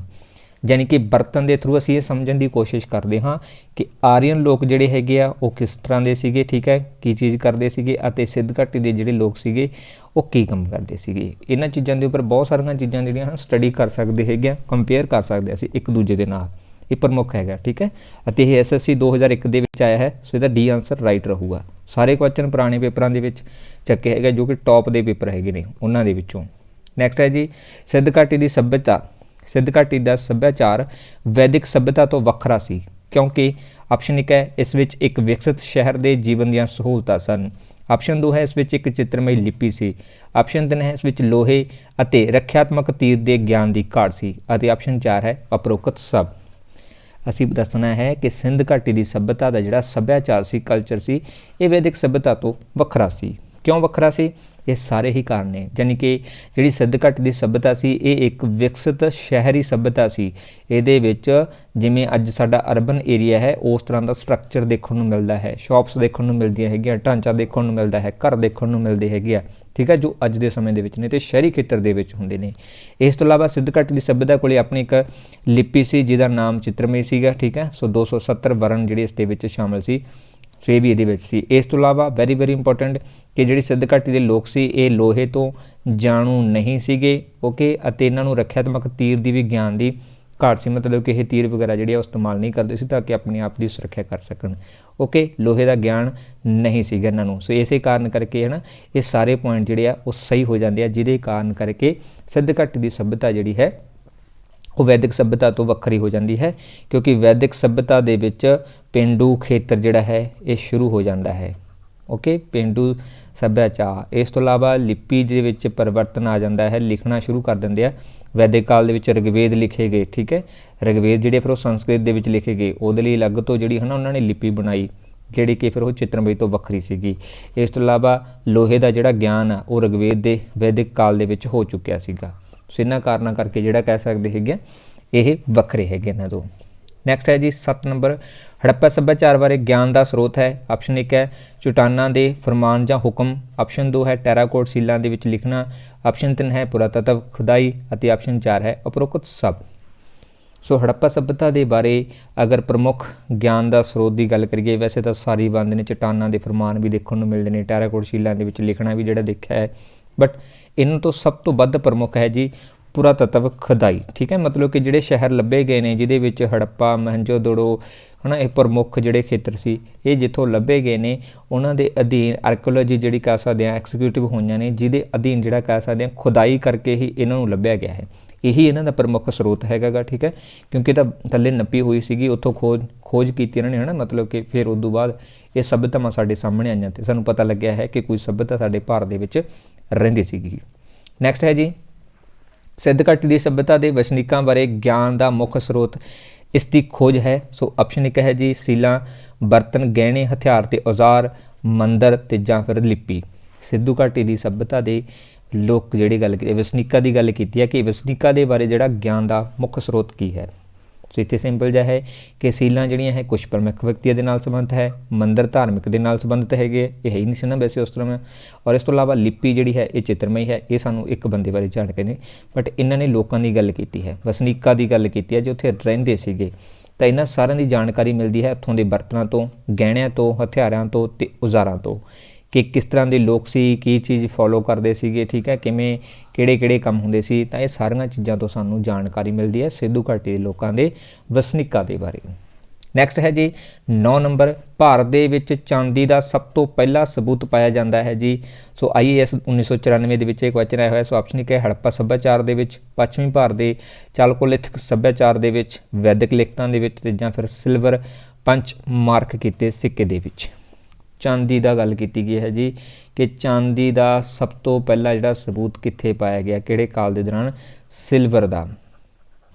ओके, सो सिल्वर जिहड़ी है ये सब तो पहला पाई गई है जी हड़प्पा सभ्यता के दौरान। ओके, सो सिल्वर का जिहड़ा कह सकते हैं सबूत पाया गया है सब तो पहला हड़प्पा सभ्यता के दौरान। और इस तो इलावा ब्रोनेज भी इत्थे सब तो ज़्यादा वरती गई है। ठीक है, ब्रोनेज दी बहुत सारियां चीज़ां अगे आउणगीआं। ब्रोनेज जिन्हों की कह देंगे है जी कांसा ਜਾਂ ਕਾਂਸੇ। ठीक है, कांसा ਇਹਨੂੰ कह देंगे ਹੈਗੇ ਅੱਗੇ। ਇਸ ਦੀ ਜਿਹੜੀ ਸਭ ਤੋਂ ਵੱਧ ਵਰਤੋਂ ਕੀਤੀ ਗਈ ਹੈ, ਅੱਗੇ ਆਪਾਂ ਇਹਦੇ ਬਾਰੇ ਹੋਰ ਵੀ ਪੜਾਂਗੇ। ਨੈਕਸਟ ਹੈ ਜੀ ਹੜੱਪਾ ਦੇ ਬਰਤਨਾਂ ਦੇ ਵਿੱਚ ਆਮ ਤੌਰ ਤੇ ਕਿਹੜਾ ਰੰਗ ਵਰਤਿਆ ਜਾਂਦਾ ਸੀ? ਵੈਰੀ ਇੰਪੋਰਟੈਂਟ ਤੇ ਬਹੁਤ ਹੀ ਇੰਟਰਸਟਿੰਗ ਤੇ ਬਹੁਤਿਆਂ ਨੂੰ ਪਤਾ ਵੀ ਨਹੀਂ ਹੋਣਾ ਹਨਾ ਕਿਹੜਾ ਰੰਗ ਵਰਤਦੇ ਸੀ। ਸੋ ਆਪਸ਼ਨ 1 ਹੈ ਜੀ ਲਾਲ, ਆਪਸ਼ਨ 2 ਹੈ ਨੀਲਾ ਸਲੇਟੀ, ਆਪਸ਼ਨ 3 ਹੈ ਪੀਲਾ ਅਤੇ ਆਪਸ਼ਨ 4 ਹੈ ਨੀਲਾ। ਜਿਹੜੇ ਹੜੱਪਾ ਸੱਭਿਅਤਾ ਦੇ ਬਰਤਨ ਹੈਗੇ ਨੇ ਉਹਨਾਂ ਦੇ ਵਿੱਚ ਆਪਾਂ ਪਹਿਲਾਂ ਹੀ ਗੱਲ ਕੀਤੀ ਹੈ ਨਾ ਕਿ ਉਹ ਵੈਦਿਕ ਕਾਲ ਦੇ ਨਾਲੋਂ ਤੇ ਹੜੱਪਾ ਸੱਭਿਅਤਾ ਦੇ ਵਿੱਚ ਫਰਕ ਜਿਹੜਾ ਹੈ ਉਹ ਬਰਤਨਾਂ ਦੇ ਕਾਰਨ ਕਰਕੇ ਹੁੰਦਾ ਹੈ। ਸੋ ਇਹਨਾਂ ਦੇ ਕਲਰ ਤੋਂ ਪਤਾ ਲੱਗਦਾ ਹੈ। ਸੋ ਇਹਨਾਂ ਦਾ ਕਲਰ ਸੀ ਜਿਹੜਾ ਉਹ ਲਾਲ ਰੰਗ ਦਾ ਸੀ। ਜਿਹੜਾ ਹੜੱਪਾ ਸੱਭਿਅਤਾ ਦੇ ਵਿੱਚ ਬਰਤਨ ਹੁੰਦੇ ਸੀ ਉਹਨਾਂ ਦੇ ਉੱਪਰ ਲਾਲ ਰੰਗ ਕੀਤਾ ਜਾਂਦਾ ਸੀਗਾ। ਇਹ ਉਹਨਾਂ ਦੀ ਪ੍ਰਮੁੱਖ ਪਹਿਚਾਣ ਸੀਗੀ। ਇਹ ਵੈਰੀ ਇੰਪੋਰਟੈਂਟ ਕੁਐਸਚਨ ਹੈ, ਬਹੁਤ ਸਾਰੇ ਪੇਪਰਾਂ ਦੇ ਵਿੱਚ ਆਇਆ ਹੋਇਆ, ਬਟ ਆਪਾਂ ਇੱਕ ਮੈਂਸ਼ਨ ਕੀਤਾ ਹੋਇਆ BPSC 1994। ठीक है, सो ये ना कहना कि तो बड़े पुराने है कि नहीं आप सारियां सीक्वेंस लैके आई जाने। ठीक है, मतलब कि अज तक के ਜਿਹੜੇ पेपर ਜਿਹੜੇ पेपरों के इस टाइप के क्वेश्चन आए हैं वो सारे आप लैके आवांगे। नैक्सट है जी 11 नंबर, मूर्ति पूजा की शुरुआत से विचार किया जाना चाहिए है। सो ऑप्शन 1 है पूर्व आर्यन काल दे विच, वैदिक काल दे विच, मौर्य काल दे विच जां फिर कुशाण काल दे विच। मूर्ति काल के नाल संबंधित है। सो मूर्ति की पूजा जिहड़ी है इसकी शुरुआत कदों हुई, स्टार्ट कदों होया है ना? पहला लोग जिहड़े है वैसे पेड़ पौधे जिहड़े सी उन्हां नूं पूजदे सी, बट हौली हौली फिर मूर्ति दे विच तब्दील हो गई। किसी की मूर्ति बना के उन्होंने पूजना कि ये मेरे काम करूगा, जो भी है ना, जो भी देवी देवते सी पुराने समय दे विच, ते इहदे लई विचार किया जाता है पूर्व आर्यन काल। पूर्व आर्यन काल का मतलब है कि सिद्ध घाटी की सभ्यता तो बाद ਜਦੋਂ ਇਹਦਾ ਪਤਨ ਹੋ ਜਾਂਦਾ ਹੈ ਤੇ ਆਰੀਅਨ ਲੋਕ ਇੱਥੇ ਰਹਿਣਾ ਸ਼ੁਰੂ ਕਰਦੇ ਹੈਗੇ ਨੇ, ਉਦੋਂ ਬਾਅਦ ਇਹਦੀ ਸ਼ੁਰੂਆਤ ਹੋ ਜਾਂਦੀ ਹੈ ਮੂਰਤੀ ਪੂਜਾ ਦੀ। ਯਾਨੀ ਕਿ ਮੂਰਤੀ ਪੂਜਾ ਜਿਹੜੀ ਹੈ ਉਹ ਸ਼ੁਰੂ ਹੋ ਜਾਂਦੀ ਹੈ ਸਾਡੇ ਭਾਰਤ ਦੇ ਵਿੱਚ। ਤੇ ਇਹ ਮਤਲਬ ਪੰਜਾਬੀ 'ਚ ਆਪਾਂ ਸਿੰਪਲ ਜਿਆਦਾ ਇਹੀ ਕਹਿ ਸਕਦੇ ਹੈਗੇ ਕਿ ਜਦੋਂ ਆਰੀਅਨ ਨੇ ਹਮਲੇ ਕੀਤੇ, ਸ਼ੁਰੂਆਤ ਕੀਤੀ ਸੀ, ਉਸੇ ਸਮੇਂ ਹੀ ਮੂਰਤੀ ਪੂਜਾ ਦੀ ਜਿਹੜੀ ਹੈ ਉਹ ਸ਼ੁਰੂਆਤ ਹੋ ਚੁੱਕੀ ਸੀਗੀ, ਮੂਰਤੀ ਦੀ ਪੂਜਾ ਕਰਨ ਦੀ। ਓਕੇ, ਸੋ ਇਸ ਤਰ੍ਹਾਂ ਦੀ ਜਿਹੜਾ ਕਹਿ ਸਕਦੇ ਹਾਂ ਇਹਦੀ ਸ਼ੁਰੂਆਤ ਹੋਈ ਸੀਗੀ। ਅਗਲਾ ਕੁਛ ਇਹਦੇ ਬਾਰੇ ਵੀ ਦੱਸ ਦਈਏ। ਵੈਦਿਕ ਉਹੀ ਹੈ ਨਾ ਜੋ ਆਪਾਂ ਪਹਿਲਾਂ ਲਾਸਟ ਟੌਪਿਕ ਕੀਤਾ ਹੈ, ਜਿਹਦੇ ਵਿੱਚ ਰਿਗਵੇਦ ਲਿਖਿਆ ਗਿਆ ਸੀ। ਸੰਸਕ੍ਰਿਤ ਭਾਸ਼ਾ ਦੇ ਵਿੱਚ 4 ਵੇਦਾਂ ਦੀ ਰਚਨਾ ਹੋਈ ਸੀ ਅਤੇ ਇਹਦਾ ਸਮਾਂ ਮੰਨਿਆ ਜਾਂਦਾ ਹੈ 1500 ਤੋਂ ਲੈ ਕੇ 1000 BC ਤੱਕ। ਵੱਖ-ਵੱਖ ਇਤਿਹਾਸਕਾਰ ਵੱਖ-ਵੱਖ ਪੁਸਤਕਾਂ ਦੇ ਵਿੱਚ ਤੁਹਾਨੂੰ ਵੱਖ-ਵੱਖ ਮਿਲ ਜਾਊਗਾ। ਠੀਕ ਹੈ, ਹੋ ਸਕਦਾ ਪੇਪਰ ਦੇ ਵਿੱਚ ਰਾਈਟਰ ਦੇ ਅਕੋਰਡਿੰਗ ਪੁੱਛ ਲੈਣ, ਹੋ ਸਕਦਾ ਹੈ ਪੇਪਰ ਦੇ ਵਿੱਚ ਜ਼ਿਆਦਾ ਸਹਿਮਤੀ ਦੇ ਨਾਲ ਪੁੱਛ ਲੈਣ। ਨੈਕਸਟ ਹੈ ਜੀ ਮੌਰੀਆ ਕਾਲ। ਸੋ ਮੌਰੀਆ ਕਾਲ ਦੀ ਜਿਹੜੀ ਸਥਾਪਨਾ ਹੋਈ ਸੀ ਜੀ ਇਹ 4 ਸਦੀ ਈਸਵੀ ਪੂਰਵ ਦੇ ਵਿੱਚ ਹੋਈ ਸੀਗੀ। 4 ਸਦੀ ਈਸਵੀ ਪੂਰਵ ਦੇ ਵਿੱਚ ਹੋਈ ਸੀ ਤੇ ਚੰਦਰਗੁਪਤ ਮੌਰੀਆ ਨੇ ਜਿਹੜਾ ਹੈ ਇਸ ਦੀ ਸਥਾਪਨਾ ਕੀਤੀ ਸੀਗੀ। ਚੰਦਰਗੁਪਤ ਮੌਰੀਆ ਅਤੇ ਇਹਦਾ ਪ੍ਰਧਾਨ ਮੰਤਰੀ ਸੀਗਾ ਜੀ ਚਾਣਕਿਆ। ਕਾਫੀ ਇੰਪੋਰਟੈਂਟ ਹੈ। ਚਾਣਕਿਆ ਨੇ ਇੱਕ ਪੁਸਤਕ ਲਿਖੀ ਸੀ ਅਰਥ ਸ਼ਾਸਤਰ, ਇਹਦੇ ਦੁਆਰਾ ਲਿਖੀ ਗਈ ਸੀਗੀ। ਇਹਦਾ ਪ੍ਰਧਾਨ ਮੰਤਰੀ ਵੀ ਰਿਹਾ ਹੈਗਾ। ਓਕੇ, ਚਲੋ ਜੀ ਨੈਕਸਟ ਹੈ ਕੁਸ਼ਾਣ। ਸੋ ਕੁਸ਼ਾਣ ਵੰਸ਼ ਦੀ ਜਿਹੜੀ ਸਥਾਪਨਾ ਹੋਈ ਹੈ ਜੀ ਇਹ 1 ਸਦੀ ਈਸਵੀ ਦੇ ਵਿੱਚ ਹੋਈ ਹੈ, ਪੂਰਵ ਦੇ ਵਿੱਚ ਨਹੀਂ, ਈਸਵੀ ਦੇ ਵਿੱਚ ਹੋਈ ਹੈ। ਠੀਕ ਹੈ, ਅਤੇ ਇਹਦਾ ਪ੍ਰਸਿੱਧ ਸ਼ਾਸਕ ਰਿਹਾ ਸੀਗਾ ਜੀ ਜੋ ਸਭ ਤੋਂ ਪਹਿਲਾਂ ਸੀ ਕਯੂਲ ਕੈਡਫਿਸ। ਓਕੇ, ਇਹ ਇਸ ਦਾ ਪਹਿਲਾ ਸ਼ਾਸਕ ਸੀਗਾ। ਵੈਰੀ ਇੰਪੋਰਟੈਂਟ ਕੁਸ਼ਾਣ ਕਾਲ ਦੇ ਨਾਲ। ਨੈਕਸਟ ਹੈ ਜੀ 12 ਨੰਬਰ, ਇਹਨਾਂ ਦੇ ਵਿੱਚੋਂ ਕਿਹੜੇ ਜਾਨਵਰ ਨੂੰ ਹੜੱਪਾ ਸੱਭਿਆਚਾਰ ਦੀਆਂ ਸੀਲਾਂ ਅਤੇ ਟੈਰਾਕੋਟ ਕਲਾ 'ਤੇ ਦਰਸਾਇਆ ਨਹੀਂ ਗਿਆ? IAS 2001 ਦਾ ਕੁਐਸਚਨ ਹੈ। ਸੋ ਗਾਂ ਜਾਂ ਫਿਰ ਹਾਥੀ ਜਾਂ ਫਿਰ ਗੈਂਡਾ ਤੇ ਜਾਂ ਫਿਰ ਸ਼ੇਰ। ਹੜੱਪਾ ਸੱਭਿਆਚਾਰ ਦੇ ਹੜੱਪਾ ਸੱਭਿਅਤਾ ਦੇ ਵਿੱਚ ਜਿਹੜੀਆਂ ਸੀਲਾਂ ਦੇਖਣ ਨੂੰ ਮਿਲਦੀਆਂ, ਮਤਲਬ ਸਿੱਕੇ ਵਗੈਰਾ ਦੇਖਣ ਨੂੰ ਮਿਲਦੇ ਨੇ ਜਾਂ ਹੋਰ ਟੈਰਾਕੋਟ ਜਿਹੜੀਆਂ ਕਲਾ ਦੇਖਣ ਨੂੰ ਮਿਲਦੀਆਂ ਨੇ। ਟੈਰਾਕੋਟ ਦੀ ਗੱਲ ਕੀਤੀ ਹੈ ਮਿੱਟੀ ਦੀ। ਠੀਕ ਹੈ, ਮਿੱਟੀ ਨਾਲ ਸੰਬੰਧਿਤ ਹੈ ਇਹ, ਜਿਵੇਂ ਬਰਤਨ ਵਗੈਰਾ ਜਾਂ ਹੋਰ ਕੁਛ, ਉਹਦੇ ਵਿੱਚ ਜਿਹੜੀਆਂ ਕਹਿ ਸਕਦੇ ਹਾਂ ਚੀਜ਼ਾਂ ਛਾਪੀਆਂ ਗਈਆਂ ਨੇ, ਜਿਹੜੇ ਜਾਨਵਰ ਦੀਆਂ ਤਸਵੀਰਾਂ ਦੇਖਣ ਨੂੰ ਮਿਲਦੀਆਂ ਨੇ ਉਹ ਕਿਹੜੀਆਂ ਨੇ ਤੇ ਕਿਹੜੇ ਨੂੰ ਉਹਦੇ ਵਿੱਚ ਸ਼ਾਮਿਲ ਨਹੀਂ ਕੀਤਾ ਗਿਆ। ਓਕੇ, ਸੋ ਸਾਨੂੰ ਆਪਾਂ ਥਿਊਰੀ ਵਾਲੇ ਪਾਰਟ ਦੇ ਵਿੱਚ ਪੜ੍ਹਿਆ ਸੀ ਕਿ ਸ਼ੇਰ ਦੀ ਫੋਟੋ ਵੀ ਦੇਖਣ ਨੂੰ ਮਿਲਦੀ ਹੈ, ਗੈਂਡਾ ਵੀ, ਹਾਥੀ ਵੀ, ਬਟ ਗਾਂ ਦਾ ਜਿਹੜਾ ਕਹਿ ਸਕਦੇ ਹਾਂ ਜ਼ਿਕਰ ਨਹੀਂ ਆਉਂਦਾ ਕਿਸੇ ਵੀ ਸਿੱਕੇ ਦੇ ਉੱਪਰ, ਕਿਸੇ ਵੀ ਸੀਲ ਦੇ ਉੱਪਰ, ਕਿਸੇ ਵੀ ਟੈਰਾਕੋਟ ਦੇ ਵਿੱਚ ਸਾਨੂੰ ਗਾਂ ਦੀ ਕੋਈ ਤਸਵੀਰ ਜਿਹੜੀ ਹੈ ਉਹ ਨਹੀਂ ਦੇਖਣ ਨੂੰ ਮਿਲਦੀ। ਪ੍ਰਮੁੱਖ ਤੌਰ ਦੇ ਉੱਪਰ ਹਾਥੀ, ਗੈਂਡਾ ਤੇ ਸ਼ੇਰ ਦੇਖਣ ਨੂੰ ਮਿਲਦੇ ਹੈਗੇ ਆ। ओके। इस तो इलावा इस तरह ਦੀਆਂ ਜਿਹੜੀਆਂ ਤਸਵੀਰਾਂ ਨੇ ਉਹ ਵੀ ਦੇਖਣ ਨੂੰ ਮਿਲਦੀਆਂ ਨੇ ਜੋ ਸਾਨੂੰ ਕਹਿ ਸਕਦੇ ਹਨ ਇਹ ਤਾਂ ਲੱਗਦਾ ਹੈ ਕਿ ਇਹ ਦੇਵੀ ਦੀਆਂ ਜਿਹੜੀਆਂ ਮੂਰਤੀਆਂ ਬਣਾਈਆਂ ਗਈਆਂ ਸੀ, ਬਟ ਗਾਂ ਦਾ ਕੋਈ ਵੀ ਫੋਟੋ ਉਹਦੇ ਉੱਪਰ ਨਹੀਂ ਬਣੀ ਹੋਈ। ਨੈਕਸਟ ਹੈ ਜੀ 13 ਨੰਬਰ, ਜੋ ਹਲ ਹੇਠ ਲਿਖੇ ਹੜੱਪਾ ਸਾਈਟਾਂ ਟੈਰਾਕੋਟ ਦੇ ਵਿੱਚੋਂ ਮਿਲਿਆ ਹੈ। ਸੋ ਆਪਸ਼ਨ 1 ਹੈ ਜੀ ਧੌਲਾਵੀਰ ਤੋਂ, ਆਪਸ਼ਨ 2 ਹੈ ਬਰਨਾਵਾਲੀ ਤੋਂ, ਆਪਸ਼ਨ 3 ਹੈ ਜੀ ਕਾਲੀਬੰਗਾ ਤੋਂ ਅਤੇ ਆਪਸ਼ਨ 4 ਹੈ ਜੀ ਲੋਥਲ ਤੋਂ। ਹਲ ਦੀ ਗੱਲ ਕੀਤੀ ਗਈ ਹੈ ਜੀ। ਸੋ ਹਲ ਜਿਹੜਾ ਹੈ ਉਹ ਹੜੱਪਾ ਸਾਈਡ ਦੇ, ਇਸ ਸਾਈਡ ਦਾ ਮਤਲਬ ਹੈ ਜੀ ਸਥਾਨ, ਠੀਕ ਹੈ, ਟੈਰਾਕੋਟ ਦੇ ਵਿੱਚੋਂ ਮਿਲਿਆ ਹੈਗਾ ਗਾ। ਸੋ ਕਿਹੜੇ ਸਥਾਨ ਦੇ ਵਿੱਚੋਂ ਸਾਨੂੰ ਹਲ ਦੇਖਣ ਨੂੰ ਮਿਲਿਆ ਹੈ? ਸੋ ਰਾਈਟ ਆਨਸਰ ਇਸਦਾ ਹੈ ਜੀ ਬੀ ਆਪਸ਼ਨ। ਸੋ ਬਣਾਵਾਲੀ ਤੋਂ ਜਿਹੜਾ ਹੈ ਸਾਨੂੰ ਇਹ ਹਲ ਦੇਖਣ ਨੂੰ ਮਿਲਿਆ ਹੈ। ਸੋ ਬਣਾਵਾਲੀ ਜਿਹੜਾ ਖੇਤਰ ਹੈ ਸਾਡੇ ਭਾਰਤ ਦੇ ਵਿੱਚ ਹੀ ਮੌਜੂਦ ਹੈ ਅਤੇ ਹਰਿਆਣਾ ਰਾਜ ਦੇ ਵਿੱਚ ਇਹ ਪਾਇਆ ਜਾਂਦਾ ਹੈ। ਓਕੇ, ਹਰਿਆਣਾ ਰਾਜ ਦੇ ਹਿਸਾਰ ਜ਼ਿਲ੍ਹੇ ਦੇ ਵਿੱਚ ਇਹ ਵਾਲਾ ਖੇਤਰ ਪੈਂਦਾ ਹੈ ਅਤੇ 1973 ਦੇ ਵਿੱਚ ਇਸ ਨੂੰ ਖੋਜਿਆ ਗਿਆ ਸੀਗਾ RS ਬਿਸਟ ਦੇ ਦੁਆਰਾ। ਓਕੇ, ਇਸ ਵਿਅਕਤੀ ਨੇ ਇਸ ਨੂੰ ਖੋਜਿਆ ਸੀ ਅਤੇ ਇੱਥੋਂ ਇਹ ਮਿਲਦਾ ਹੈ ਸਾਨੂੰ ਔਜ਼ਾਰ ਵਗੈਰਾ ਹੋ ਗਏ, ਠੀਕ ਹੈ, ਜਾਂ ਹੋਰ ਬਹੁਤ ਸਾਰੀਆਂ ਜਿਹੜੇ ਇੰਸਟਰੂਮੈਂਟ ਜੋ ਹੜੱਪਾ ਸੱਭਿਅਤਾ ਦੇ ਨਾਲ ਸੰਬੰਧਿਤ ਜਿਵੇਂ ਮੂਰਤੀਆਂ ਹੋ ਗਈਆਂ, ਗਹਿਣੇ ਹੋ ਗਏ, ਇਹ ਇਸ ਖੇਤਰ ਦੇ ਵਿੱਚੋਂ ਦੇਖਣ ਨੂੰ ਮਿਲਦੇ ਹੈਗੇ ਆ। ਸੋ ਰਾਈਟ ਆਨਸਰ ਇਸਦਾ ਬੀ ਰਹੂਗਾ। ਓਕੇ, ਸੋ ਇਸ ਤੋਂ ਇਲਾਵਾ ਹੋਰ ਵੀ ਨੋਟ ਕਰ ਲਿਓ ਇੱਕ ਕਾਲੀਬੰਗਾ, ਹੈ ਨਾ। ਕਾਲੀਬੰਗਾ ਦਾ ਨਾਮ ਸੀ ਜਿਹੜਾ ਉਹ ਇੱਥੇ ਕਾਲੀਆਂ ਬੰਗਾਂ ਬਣਾਈਆਂ ਜਾਂਦੀਆਂ ਸੀ, ਉਹਦੇ ਕਾਰਨ ਕਰਕੇ ਦਾ ਨਾਮ ਜਿਹੜਾ ਹੈ ਉਹ ਕਾਲੀ ਬੰਗਾ ਪੈ ਗਿਆ ਸੀ, ਠੀਕ ਹੈ। ਸੋ ਕਾਲੀਬੰਗਾ ਜਿਹੜਾ ਹੈ ਇਹ ਦੇਖਣ ਨੂੰ ਮਿਲਦਾ ਹੈ ਜੀ ਰਾਜਸਥਾਨ ਦੇ ਵਿੱਚ, ਯਾਨੀ ਕਿ ਸਾਡੇ ਹੀ ਭਾਰਤ ਦੇ ਵਿੱਚ ਹੈ ਅਤੇ ਰਾਜਸਥਾਨ ਦੇ ਇਹ ਗੰਗਾ ਨਗਰ ਜ਼ਿਲ੍ਹੇ ਦੇ ਵਿੱਚ ਪੈਂਦਾ ਹੈ, ਗੰਗਾ ਨਗਰ ਜ਼ਿਲ੍ਹੇ ਦੇ ਵਿੱਚ ਪੈਂਦਾ ਹੈ ਅਤੇ 1951-52 ਦੇ ਵਿੱਚ ਇਸ ਦੀ ਖੋਜ ਕੀਤੀ ਗਈ ਸੀਗੀ ਜੀ ਏ ਘੋਸ਼ ਦੇ ਦੁਆਰਾ। ਏ ਘੋਸ਼ ਨੇ ਇਸ ਦੀ ਖੋਜ ਕੀਤੀ ਸੀ, ਵੈਰੀ ਇੰਪੋਰਟੈਂਟ ਹੈ। ਇੱਥੇ ਬੰਗਾ ਫੇਮਸ ਸੀਗੀਆਂ, ਇਹ ਯਾਦ ਰੱਖ ਲੈਣਾ। ਇਸ ਤੋਂ ਇਲਾਵਾ ਇੱਥੇ ਬੰਦਰਗਾਹ ਵੀ ਦੇਖਣ ਨੂੰ ਮਿਲਦੀ ਹੈਗੀ ਹੈ। ਨੈਕਸਟ ਹੈ ਲੋਥਲ। ਲੋਥਲ ਦਾ ਜਿਹੜਾ ਕਹਿ ਸਕਦੇ ਹੈਗੇ ਆ ਖੇਤਰ, ਇਹ ਗੁਜਰਾਤ ਹੈ, ਇਹ ਵੀ ਸਾਡੇ ਭਾਰਤ ਦੇ ਵਿੱਚ ਹੀ ਪੈਂਦਾ ਹੈ। ਓਕੇ, ਗੁਜਰਾਤ ਦੇ ਵਿੱਚ ਇਹ ਖੇਤਰ ਦੇਖਣ ਨੂੰ ਮਿਲਿਆ ਹੈ ਅਤੇ ਗੁਜਰਾਤ ਦੇ ਜ਼ਿਲ੍ਹੇ ਅਹਿਮਦਾਬਾਦ ਦੇ ਵਿੱਚ ਲੋਥਲ ਜਿਹੜਾ ਪੈਂਦਾ ਹੈ ਅਤੇ ਇਹਦੀ ਖੋਜ ਜਿਹੜੀ ਹੈ 1954 ਦੇ ਵਿੱਚ ਹੋਈ ਹੈ। SR ਰਾਓ ਨੇ ਜਿਹੜਾ ਹੈ ਇਸ ਨੂੰ ਖੋਜਿਆ ਸੀ ਅਤੇ ਇੱਥੇ ਸਭ ਤੋਂ ਪ੍ਰਸਿੱਧ ਬੰਦਰਗਾਹ ਮਿਲਦੀ ਹੈਗੀ ਹੈ ਜੋ ਪੱਕੀਆਂ ਇੱਟਾਂ ਦੀ ਬਣੀ ਹੋਈ ਹੈਗੀ ਹੈ, ਇਸ ਕਰਕੇ ਇਸ ਨੂੰ ਯਾਦ ਰੱਖਣਾ ਵੈਰੀ ਵੈਰੀ ਇੰਪੋਰਟੈਂਟ ਹੈ ਜੀ।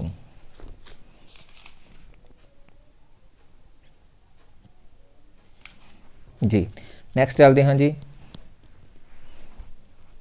ਇੱਕ ਹਲ ਵਾਲੇ ਖੇਤ ਦੀ ਖੋਜ ਕੀਤੀ ਗਈ ਹੈ ਜੀ। ਸੋ ਆਪਸ਼ਨ 1 ਹੈ ਜੀ ਮੋਹਨਜੋਦੜੋ ਤੋਂ, ਆਪਸ਼ਨ 2 ਹੈ ਕਾਲੀਬੰਗਾ ਤੋਂ, ਆਪਸ਼ਨ 3 ਹੈ ਹੜੱਪਾ ਤੋਂ ਅਤੇ ਆਪਸ਼ਨ 4 ਹੈ ਲੋਥਲ ਤੋਂ। ਇੱਕ ਹਲ ਵਾਲੇ ਖੇਤ ਦੀ ਜਿਹੜੀ ਹੈ ਨਾ ਖੋਜ ਕੀਤੀ ਗਈ, ਯਾਨੀ ਕਿ ਇੱਕ ਹਲ ਦੇ ਨਾਲ ਵਾਹਿਆ ਜਾਂਦਾ ਸੀ ਖੇਤ। ਸੋ ਇਹਦੀ ਜਿਹੜੀ ਖੋਜ ਹੈ ਮਤਲਬ ਕਿ ਸਥਾਨ ਕਿਹੜਾ ਹੈ? ਸੋ ਰਾਈਟ ਇਸ ਦਾ ਆਨਸਰ ਕਾਲੀਬੰਗਾ, ਹੈ ਨਾ। ਸੋ ਆਪਾਂ ਪਹਿਲਾਂ ਹੀ ਗੱਲ ਕੀਤੀ ਹੈਗੀ ਆ। ਸੋ ਕਾਲੀਬੰਗਾ ਤੋਂ ਸਾਨੂੰ ਇਹ ਸਬੂਤ ਮਿਲੇ ਹੈਗੇ ਨੇ ਕਿ ਇੱਕ ਹਲ ਦੇ ਨਾਲ ਜਿਹੜੀ ਹੈ ਨਾ ਮਤਲਬ ਕਿ ਖੇਤ ਨੂੰ ਜਿਹੜਾ ਉਹ ਵਾਹਿਆ ਜਾਂਦਾ ਸੀਗਾ। ਨੈਕਸਟ ਹੈ ਜੀ ਮਹਾਨ ਇਸ਼ਨਾਨ, ਯਾਨੀ ਕਿ ਜਿਹਨੂੰ ਕਹਿੰਦੇ ਗ੍ਰੇਟ ਬਾਥ, ਸਿੱਧ ਘਾਟ ਦੀ ਸੱਭਿਅਤਾ ਤੋਂ ਮਿਲਿਆ ਹੈ ਕਿਹੜੇ ਸਥਾਨ ਤੋਂ? ਮੋਹਨਜੋਦੜੋ ਤੋਂ, ਹੜੱਪਾ ਤੋਂ, ਤੇ ਜਾਂ ਫਿਰ ਲੋਥਲ ਤੋਂ, ਤੇ ਜਾਂ ਫਿਰ ਕਾਲੀਬੰਗਾ ਤੋਂ। ਮਹਾਨ ਇਸ਼ਨਾਨ ਜਿਹੜਾ ਹੈ ਯਾਨੀ ਕਿ ਇੰਗਲਿਸ਼ ਦੇ ਵਿੱਚ ਅਸੀਂ ਇਸ ਨੂੰ ਗ੍ਰੇਟ ਬਾਥ ਕਹਿੰਦੇ ਹੈਗੇ ਆ। ਬਹੁਤ ਜ਼ਿਆਦਾ ਇੰਪੋਰਟੈਂਟ ਕੁਐਸਚਨ ਹੈ। ਗ੍ਰੇਟ ਬਾਥ ਜਿਹੜਾ ਹੈ ਇਹ ਕਿਹੜੇ ਸਥਾਨ ਤੋਂ ਮਿਲਿਆ ਹੈ? ਸੋ ਇਹ ਮਿਲਿਆ ਹੈ ਜੀ ਮੋਹਨਜੋਦੜੋ ਤੋਂ, ਵੈਰੀ ਵੈਰੀ ਇੰਪੋਰਟੈਂਟ ਹੈ। ਓਕੇ, ਮੋਹਨਜੋਦੜੋ ਤੋਂ ਸਿਰਫ ਗ੍ਰੇਟ ਬਾਥ ਹੀ ਨਹੀਂ ਮਿਲਿਆ, ਇੱਥੋਂ ਕਾਸੀ ਦੀ ਨਰਤਕੀ ਦੀ ਮੂਰਤੀ ਵੀ ਮਿਲੀ ਹੈਗੀ ਆ, ਨਰਤਕੀ ਦੀ ਮੂਰਤੀ ਵੀ ਮਿਲੀ ਹੈਗੀ। ਇੱਥੇ ਹੀ ਦਾੜੀ ਵਾਲੇ ਪੁਰਸ਼ ਦੀ ਜਿਹੜੀ ਕਹਿ ਸਕਦੇ ਹੈਗੇ ਤਸਵੀਰ ਮਿਲੀ ਹੈ, ਠੀਕ ਹੈ, ਦਾੜੀ ਵਾਲੇ ਪੁਰਸ਼ ਦੀ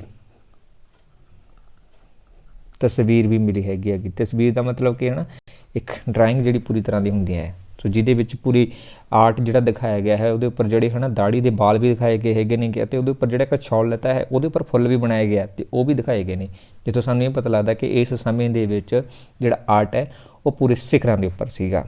ਓਕੇ, ਮੋਹਨਜੋਦੜੋ ਜਿਹੜਾ ਹੈ ਇਹ ਪ੍ਰਮੁੱਖ ਸ਼ਹਿਰ ਸੀਗਾ ਜੀ ਉਸ ਸਮੇਂ ਦੇ ਵਿੱਚ ਅਤੇ ਇਹ ਪਾਕਿਸਤਾਨ ਦੇ ਵਿੱਚ ਹੈ ਵਰਤਮਾਨ ਸਮੇਂ, ਪਾਕਿਸਤਾਨ ਦੇ ਵਿੱਚ ਹੈ। ਮੋਹਨਜੋਦੜੋ ਦਾ ਅਰਥ ਸੀਗਾ ਜੀ ਮੁਰਦਿਆਂ ਦਾ ਟਿੱਲਾ, ਇਸ ਨੂੰ ਮੁਰਦਿਆਂ ਦਾ ਟਿੱਲਾ ਕਿਹਾ ਜਾਂਦਾ ਹੈ, ਕਿਉਂਕਿ ਇੱਥੇ ਮੁਰਦੇ ਜਿਹੜੇ ਹਨ ਉਹ ਜ਼ਿਆਦਾ ਦੇਖਣ ਨੂੰ ਮਿਲੇ ਸੀਗੇ, ਯਾਨੀ ਕਿ ਉਹਨਾਂ ਦੇ ਅਵਸ਼ੇਸ਼ ਜਿਹੜੇ ਉਹ ਜ਼ਿਆਦਾ ਮਿਲੇ ਸੀਗੇ। ਠੀਕ ਹੈ, ਜਿਹੜਾ ਮੋਹਨਜੋਦੜੋ ਹੈ ਇਹ ਸਿੰਧ ਨਦੀ ਦੇ ਕੰਢੇ ਦੇ ਉੱਪਰ ਵਸਿਆ ਹੋਇਆ ਹੈ, ਸਿੰਧ ਨਦੀ ਦੇ ਕੰਢੇ ਦੇ ਉੱਪਰ ਵਸਿਆ ਹੋਇਆ ਸੀ।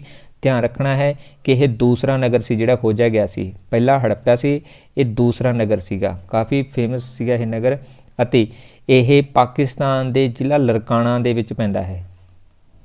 ਓਕੇ, ਲਰਕਾਣਾ ਜ਼ਿਲ੍ਹੇ ਦੇ ਵਿੱਚ ਪੈਂਦਾ ਹੈ, ਅਤੇ ਇਹ 1922 ਦੇ ਵਿੱਚ R.D. ਬੈਨਰਜੀ ਨੇ ਇਸ ਨੂੰ ਲੱਭਿਆ ਸੀਗਾ। R.D. ਬੈਨਰਜੀ, ਇਸ ਵਿਅਕਤੀ ਨੇ ਇਸ ਦੀ ਜਿਹੜੀ ਹੈ ਖੋਜ ਕੀਤੀ ਸੀਗੀ। ਓਕੇ, ਅੱਗੇ ਦੂਸਰਾ ਨੋਟ ਕਰ ਲਿਓ, ਹੜੱਪਾ। ਹੜੱਪਾ ਜਿਹੜਾ ਉਹ ਪਹਿਲਾ ਨਗਰ ਸੀ ਜਿਹਨੂੰ 1921 ਦੇ ਵਿੱਚ ਖੋਜਿਆ ਗਿਆ ਸੀਗਾ, ਅਤੇ R.B. ਦਿਆਰਾਮ ਸਾਨੀ, R.B. ਦਿਆਰਾਮ ਸਾਨੀ ਨੇ ਜਿਹੜਾ ਹੈ ਇਸ ਨੂੰ ਖੋਜਿਆ ਸੀਗਾ। ਕਾਫੀ ਇੰਪੋਰਟੈਂਟ ਹੈ ਇਹ ਵਾਲਾ ਪੁਆਇੰਟ ਵੀ, ਕਿਉਂਕਿ ਪਹਿਲਾ ਕੁਐਸਚਨ ਹੀ ਬਣ ਜਾਂਦਾ ਹੈ। ਅਤੇ ਧਿਆਨ ਰੱਖਣਾ ਹੈ ਕਿ ਇਹ ਵਾਲਾ ਜਿਹੜਾ ਖੇਤਰ ਹੈ ਇਹ ਰਾਵੀ ਰਿਵਰ ਦੇ ਕੰਢੇ ਦੇ ਉੱਪਰ ਵਸਿਆ ਹੋਇਆ ਸੀਗਾ, ਰਾਵੀ। ਓਕੇ, ਐਂਡ ਇਹ ਵੀ ਯਾਦ ਰੱਖਣਾ ਹੈ ਕਿ ਇਹ ਪਾਕਿਸਤਾਨ ਦੇ ਮਿੰਟ ਗੁਮਰੀ ਜ਼ਿਲ੍ਹੇ ਦੇ ਵਿੱਚ ਪੈਂਦਾ ਹੈ, ਮਿੰਟ ਗੁਮਰੀ ਜ਼ਿਲ੍ਹਾ। ਸੋ ਇਹ ਪਹਿਲਾ ਨਗਰ ਸੀਗਾ ਖੋਜਿਆ, ਇਸੇ ਕਾਰਨ ਕਰਕੇ ਹੀ ਇਸ ਨੂੰ ਹੜੱਪਾ ਸੱਭਿਅਤਾ ਵੀ ਕਿਹਾ ਜਾਂਦਾ ਹੈ। ਨੈਕਸਟ ਹੈ ਜੀ 16 ਨੰਬਰ, ਸਿੰਧ ਘਾਟੀ ਦੀ ਸੱਭਿਅਤਾ ਬਾਰੇ ਹੇਠ ਦਿੱਤਿਆਂ ਵਿੱਚੋਂ ਕਿਹੜਾ ਬਿਆਨ ਸੱਚ ਨਹੀਂ ਹੈ? ਸੋ ਆਪਸ਼ਨ ਇੱਕ ਹੈ ਸ਼ਹਿਰਾਂ ਦੇ ਵਿੱਚ ਸਹੀ ਨਿਕਾਸ ਪ੍ਰਣਾਲੀ ਸੀ, ਵਪਾਰ ਅਤੇ ਵਣਜ ਦੇ ਉਨਤ ਪੜਾਅ 'ਤੇ ਸਨ, ਦੇਵੀ ਮਾਂ ਦੀ ਪੂਜਾ ਕੀਤੀ ਜਾਂਦੀ ਸੀ, ਜਾਂ ਫਿਰ ਲੋਕ ਲੋਹੇ ਬਾਰੇ ਜਾਣਦੇ ਸੀਗੇ। ਸ਼ਹਿਰਾਂ ਜਿਹੜੀਆਂ ਨੇ ਸ਼ਹਿਰ ਸੀ ਬੜੇ ਵਧੀਆ ਬਣੇ ਹੋਏ ਸੀਗੇ, ਅਤੇ ਸਹੀ ਨਿਕਾਸ ਪ੍ਰਣਾਲੀ ਜਿਹੜੀ ਹੈ ਉਹ ਪ੍ਰਚਲਿਤ ਸੀਗੀ। ਵਪਾਰ ਅਤੇ ਵਣਜ ਜਿਹੜਾ ਹੈ ਉਹ ਪੂਰੇ ਸਿਖਰਾਂ ਦੇ ਉੱਪਰ ਸੀ, ਦੇਵੀ ਮਾਂ ਦੀ ਪੂਜਾ ਕੀਤੀ ਜਾਂਦੀ ਸੀ, ਆਪਾਂ ਸਿੱਕਿਆਂ ਦੇ ਉੱਪਰ ਜਾਂ ਤਸਵੀਰਾਂ 'ਚ ਦੇਖਿਆ ਸੀ। ਬਟ ਇਹ ਲੋਹੇ ਤੋਂ ਜਾਣੂ ਨਹੀਂ ਸੀਗੇ। ਇੱਥੇ ਲਿਖਿਆ ਹੋਇਆ ਕਿ ਇਹ ਲੋਕ ਜਾਣੂ ਸੀਗੇ ਲੋਹੇ ਤੋਂ, ਬਟ ਐਕਚੁਅਲ ਦੇ ਵਿੱਚ ਉਹ ਲੋਹੇ ਬਾਰੇ ਨਹੀਂ ਜਾਣਦੇ ਸੀਗੇ। ਇੱਥੇ ਸਿਰਫ ਇਹ ਕਾਂਸੇ ਬਾਰੇ ਹੀ ਜਾਣਦੇ ਸੀਗੇ। ਓਕੇ, ਇਸੇ ਕਰਕੇ ਫਿਰ ਇਹ ਬਿਆਨ ਇੱਥੇ ਗਲਤ ਹੈ, ਬਾਕੀ ਸਾਰੇ ਜਿਹੜੇ ਆ ਉਹ ਸਹੀ ਹੋ ਜਾਂਦੇ ਹੈ। ਨੈਕਸਟ ਹੈ ਜੀ 17 ਨੰਬਰ, ਚੰਦਦੋੜੋ ਵਿਖੇ ਖੁਦਾਈ ਦਾ ਨਿਰਦੇਸ਼ਨ ਕੀਤਾ ਸੀ ਜੀ। ਸੋ ਆਪਸ਼ਨ ਇੱਕ ਹੈ ਜੀ J.H. ਮੈਕੇ, ਜਾਂ ਸਰ ਜੌਹਨ ਮਾਰਸ਼ਲ, ਜਾਂ R.E.M. ਵਿਲੀਅਰ, ਅਤੇ ਜਾਂ ਫਿਰ ਸਰ ਔਰੇਲ ਸਟੀਨ ਦੇ ਦੁਆਰਾ। ਚੰਦਦੋੜੋ ਜਿਹੜਾ ਪ੍ਰਮੁੱਖ ਖੇਤਰ ਸੀਗਾ, ਇਹਦੀ ਜਿਹੜੀ ਕਹਿ ਸਕਦੇ ਹਾਂ ਨਿਰਦੇਸ਼ਨ ਕੀਤੇ ਆ ਖੁਦਾਈ ਦੇ, ਹੈ ਨਾ, ਉਹ ਕਿਸ ਨੇ ਕੀਤੇ ਹੈਗੇ ਆ। ਸੋ ਇਹਦੇ ਵਿੱਚ ਨਾ 2 ਕੁਐਸਚਨ ਬਣ ਗਏ, ਧਿਆਨ ਨਾਲ ਸੁਣ ਲਿਓ, ਕਿਉਂਕਿ ਖਾਸ ਤੌਰ 'ਤੇ ਇਹ ਜੁੜਿਆ ਹੋਇਆ ਇਹਦੇ ਨਾਲ। ਓਕੇ, ਐਂਡ ਇਹਦੇ ਵਿੱਚੋਂ 2 ਬਣਦੇ ਨੇ, ਅਤੇ ਉੱਥੇ ਤੁਸੀਂ ਹੋ ਸਕਦਾ ਕਿ ਕਨਫਿਊਜ਼ਨ ਹੋ ਜਾਓ।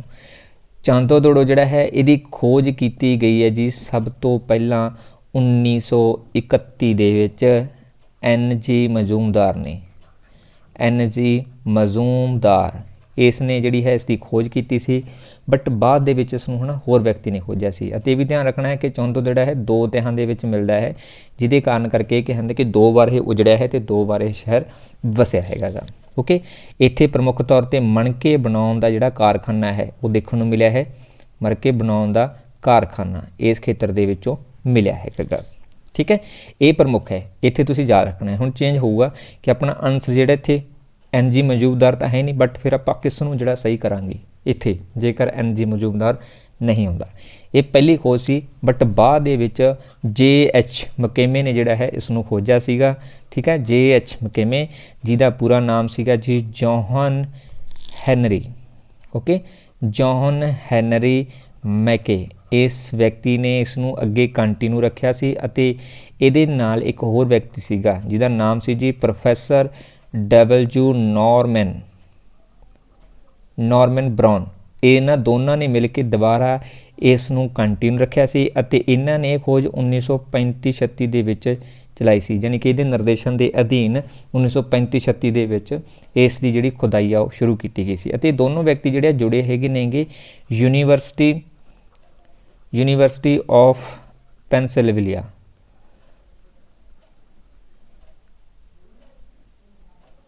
ਓਕੇ, ਸੋ ਇਸ ਦੇ ਨਾਲ ਇਹ ਜੁੜੇ ਹੋਏ ਸੀਗੇ।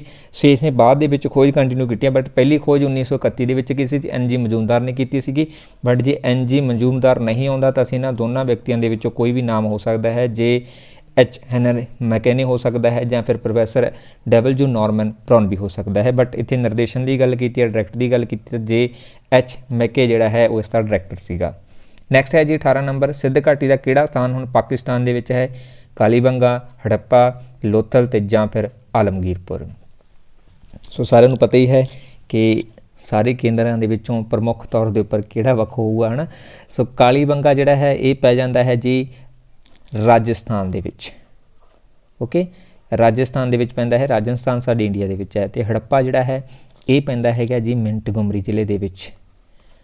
ਮਿੰਟਗੁਮਰੀ ਜ਼ਿਲ੍ਹਾ, ਠੀਕ ਹੈ। ਮਿੰਟਗੁਮਰੀ ਜਿਹੜਾ ਹੈ ਇਹ ਪੈਂਦਾ ਹੈ ਜੀ ਪਾਕਿਸਤਾਨ ਦੇ ਵਿੱਚ। ਓਕੇ, ਸੋ ਇਸ ਕਰਕੇ ਇਸ ਦਾ ਬੀ ਆਨਸਰ ਸਹੀ ਹੋ ਜਾਊਗਾ। ਲੋਥਲ ਜਿਹੜਾ ਹੈ ਇਹ ਪੈਂਦਾ ਹੈ ਜੀ ਗੁਜਰਾਤ ਦੇ ਵਿੱਚ। ਇਹ ਸਾਡੇ ਵੀ ਭਾਰਤ ਦੇ ਵਿੱਚ ਪੈਂਦਾ ਹੈ, ਧਿਆਨ ਨਾਲ ਨੋਟ ਕਰ ਲਿਓ। ਓਕੇ, ਔਰ ਆਲਮਗੀਰਪੁਰ ਜਿਹੜਾ ਹੈ ਇਹ ਉੱਤਰ ਪ੍ਰਦੇਸ਼ ਦੇ ਵਿੱਚ ਪੈਂਦਾ ਹੈ। ਇਹਦੇ ਬਾਰੇ ਵੀ ਦੱਸਦਾ ਤੁਹਾਨੂੰ, ਉੱਤਰ ਪ੍ਰਦੇਸ਼ ਦੇ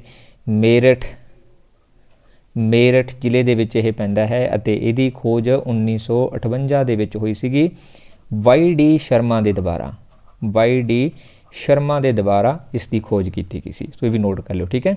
ਹੁਣ ਰਾਜਸਥਾਨ ਦੇ ਵਿੱਚ ਕਾਲੀਬੰਗਾ ਪੈ ਗਿਆ ਹੈ, ਲੋਥਲ ਗੁਜਰਾਤ ਦੇ ਵਿੱਚ ਹੈ ਅਤੇ ਆਲਮਗੀਰ ਉੱਤਰ ਪ੍ਰਦੇਸ਼ ਦੇ ਵਿੱਚ ਹੈ। ਇਹਦਾ ਭਾਰਤ ਦੇ ਵਿੱਚ ਹੈ, ਬਟ ਇਹਨਾਂ ਦੇ ਵਿੱਚੋਂ ਹੜੱਪਾ ਜਿਹੜਾ ਹੈ ਉਹ ਪਾਕਿਸਤਾਨ ਦੇ ਵਿੱਚ ਹੈ। ਇਸ ਤੋਂ ਇਲਾਵਾ ਮੋਹਨਜੋਦੜੋ ਜਿਹੜਾ ਹੈ ਉਹ ਵੀ ਪਾਕਿਸਤਾਨ ਦੇ ਵਿੱਚ ਹੀ ਹੈ। ਇਹ ਦੋਨੋਂ ਪ੍ਰਮੁੱਖ ਕੇਂਦਰ ਨੇ ਅਤੇ ਦੋਨੋਂ ਹੀ ਪ੍ਰਮੁੱਖ ਖੇਤਰ ਪਾਕਿਸਤਾਨ ਦੇ ਵਿੱਚ ਨੇ ਵਰਤਮਾਨ ਸਮੇਂ। ਨੈਕਸਟ ਹੈ ਜੀ, ਸੋ ਬੀ ਆਨਸਰ ਸਹੀ ਹੈ। ਨੈਕਸਟ ਹੈ ਜੀ 19 ਨੰਬਰ, ਰੰਗਪੁਰ ਜਿਹੜਾ ਜਿੱਥੇ ਹੜੱਪਾ ਸੱਭਿਅਤਾ ਦਾ ਸਮਕਾਲੀ ਮਿਲਿਆ ਹੈ ਸੀ। ਇਹ ਕਿੱਥੇ ਹੈ ਜੀ? ਪੰਜਾਬ ਦੇ ਵਿੱਚ ਹੈ, ਪੂਰਬੀ ਉੱਤਰ ਪ੍ਰਦੇਸ਼ ਦੇ ਵਿੱਚ ਹੈ, ਜਾਂ ਫਿਰ ਸੌਰਾਸ਼ਟਰ ਦੇ ਵਿੱਚ ਹੈ ਅਤੇ ਜਾਂ ਫਿਰ ਰਾਜਸਥਾਨ ਦੇ ਵਿੱਚ ਹੈ। ਰੰਗਪੁਰ ਜਿੱਥੇ ਹੜੱਪਾ ਸੱਭਿਅਤਾ ਦੇ ਸਮਕਾਲੀ ਮਿਲਿਆ ਸੀ, ਯਾਨੀ ਕਿ ਸਮਕਾਲੀ ਅਵਿਸ਼ੇਸ਼ ਜਿਹੜੇ ਆ ਉਹ ਮਿਲੇ ਸੀਗੇ, ਤਾਂ ਉਹ ਕਿਹੜਾ ਖੇਤਰ ਹੈ ਇਹਨਾਂ ਦੇ ਵਿੱਚੋਂ?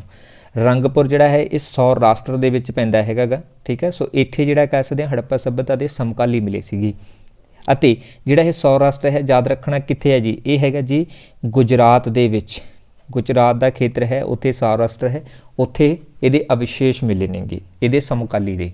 ਨੈਕਸਟ ਹੈ ਜੀ 20 ਨੰਬਰ, ਦਦੇਰੀ ਇੱਕ ਦੇਰ ਨਾਲ ਲੱਭਿਆ ਹੋਇਆ ਹੜੱਪਾ ਦਾ ਸਥਾਨ ਹੈ, ਯਾਨੀ ਕਿ ਕਾਫੀ ਦੇਰ ਬਾਅਦ ਲੱਭਿਆ ਗਿਆ ਸੀਗਾ ਅਤੇ ਇਹ ਕਿੱਥੇ ਸਥਿਤ ਹੈ? ਜੰਮੂ ਦੇ ਵਿੱਚ ਹੈ, ਪੰਜਾਬ ਦੇ ਵਿੱਚ ਹੈ, ਹਰਿਆਣਾ ਦੇ ਵਿੱਚ ਹੈ ਅਤੇ ਜਾਂ ਫਿਰ ਉੱਤਰ ਪ੍ਰਦੇਸ਼ ਦੇ ਵਿੱਚ ਆ। ਦਦੇਰੀ ਜਿਹੜਾ ਹੈ ਇਹ ਦੇਰ ਦੇ ਨਾਲ ਲੱਭਿਆ ਹੋਇਆ ਕੇਂਦਰ ਸੀ ਅਤੇ ਇਹ ਪੈਂਦਾ ਹੈ ਜੀ ਪੰਜਾਬ ਦੇ ਵਿੱਚ। ਪੰਜਾਬ ਦੇ ਵਿੱਚ ਪੈਂਦਾ ਹੈ ਅਤੇ ਪੰਜਾਬ ਦੇ ਲੁਧਿਆਣਾ ਜ਼ਿਲ੍ਹੇ ਦੇ ਕੋਲ ਪੈਂਦਾ ਹੈ, 14-15 ਕਿਲੋਮੀਟਰ ਦੂਰ ਹੈ, ਠੀਕ ਹੈ। ਲੁਧਿਆਣਾ ਜ਼ਿਲ੍ਹੇ ਦੇ ਵਿੱਚ ਪੈਂਦਾ ਹੈ ਇਹ ਵਾਲਾ ਖੇਤਰ। ਸੋ ਇੱਥੇ ਜਿਹੜੇ ਇਹਦੇ ਅਵਸ਼ੇਸ਼ ਮਿਲੇ ਨੇ, ਇਹ ਸਭ ਤੋਂ ਅਖੀਰ ਦੇ ਵਿੱਚ ਲੱਭਿਆ ਗਿਆ ਹੈ, ਯਾਨੀ ਕਿ ਦੇਰ ਨਾਲ ਲੱਭਿਆ ਗਿਆ ਖੇਤਰ ਹੈ। ਸੋ ਇਸੇ ਅੱਜ ਦੇ ਸਾਡੇ MCQ। ਸੋ ਉਮੀਦ ਕਰਦਾ ਕਿ ਸਾਰਿਆਂ ਦੇ ਲਈ ਹੈਲਪਫੁਲ ਰਹੇ ਹੋਣਗੇ, ਸਭ ਨੂੰ ਕਾਫੀ ਕੁਝ ਜਿਹੜਾ ਸਿੱਖਣ ਨੂੰ ਮਿਲਿਆ ਹੋਊਗਾ। ਸੋ ਵੀਡੀਓ ਨੂੰ ਲਾਈਕ ਕਰਨਾ, ਸ਼ੇਅਰ ਕਰਨਾ ਅਤੇ ਕਮੈਂਟ ਬਾਕਸ ਦੇ ਵਿੱਚ ਆਪਣੇ ਸੁਝਾਅ ਦੇਣੇ ਤੁਸੀਂ ਨਾ ਭੁੱਲਿਆ ਕਰੋ। ਅਤੇ ਜਿਹੜੇ ਵਿਦਿਆਰਥੀ ਨਵੇਂ ਆਉਂਦੇ ਹੁੰਦੇ ਨੇ ਉਹ ਪਲੀਜ਼ ਚੈਨਲ ਨੂੰ ਸਬਸਕ੍ਰਾਈਬ ਜ਼ਰੂਰ ਕਰ ਲਿਆ ਕਰੋ। Thank you so much.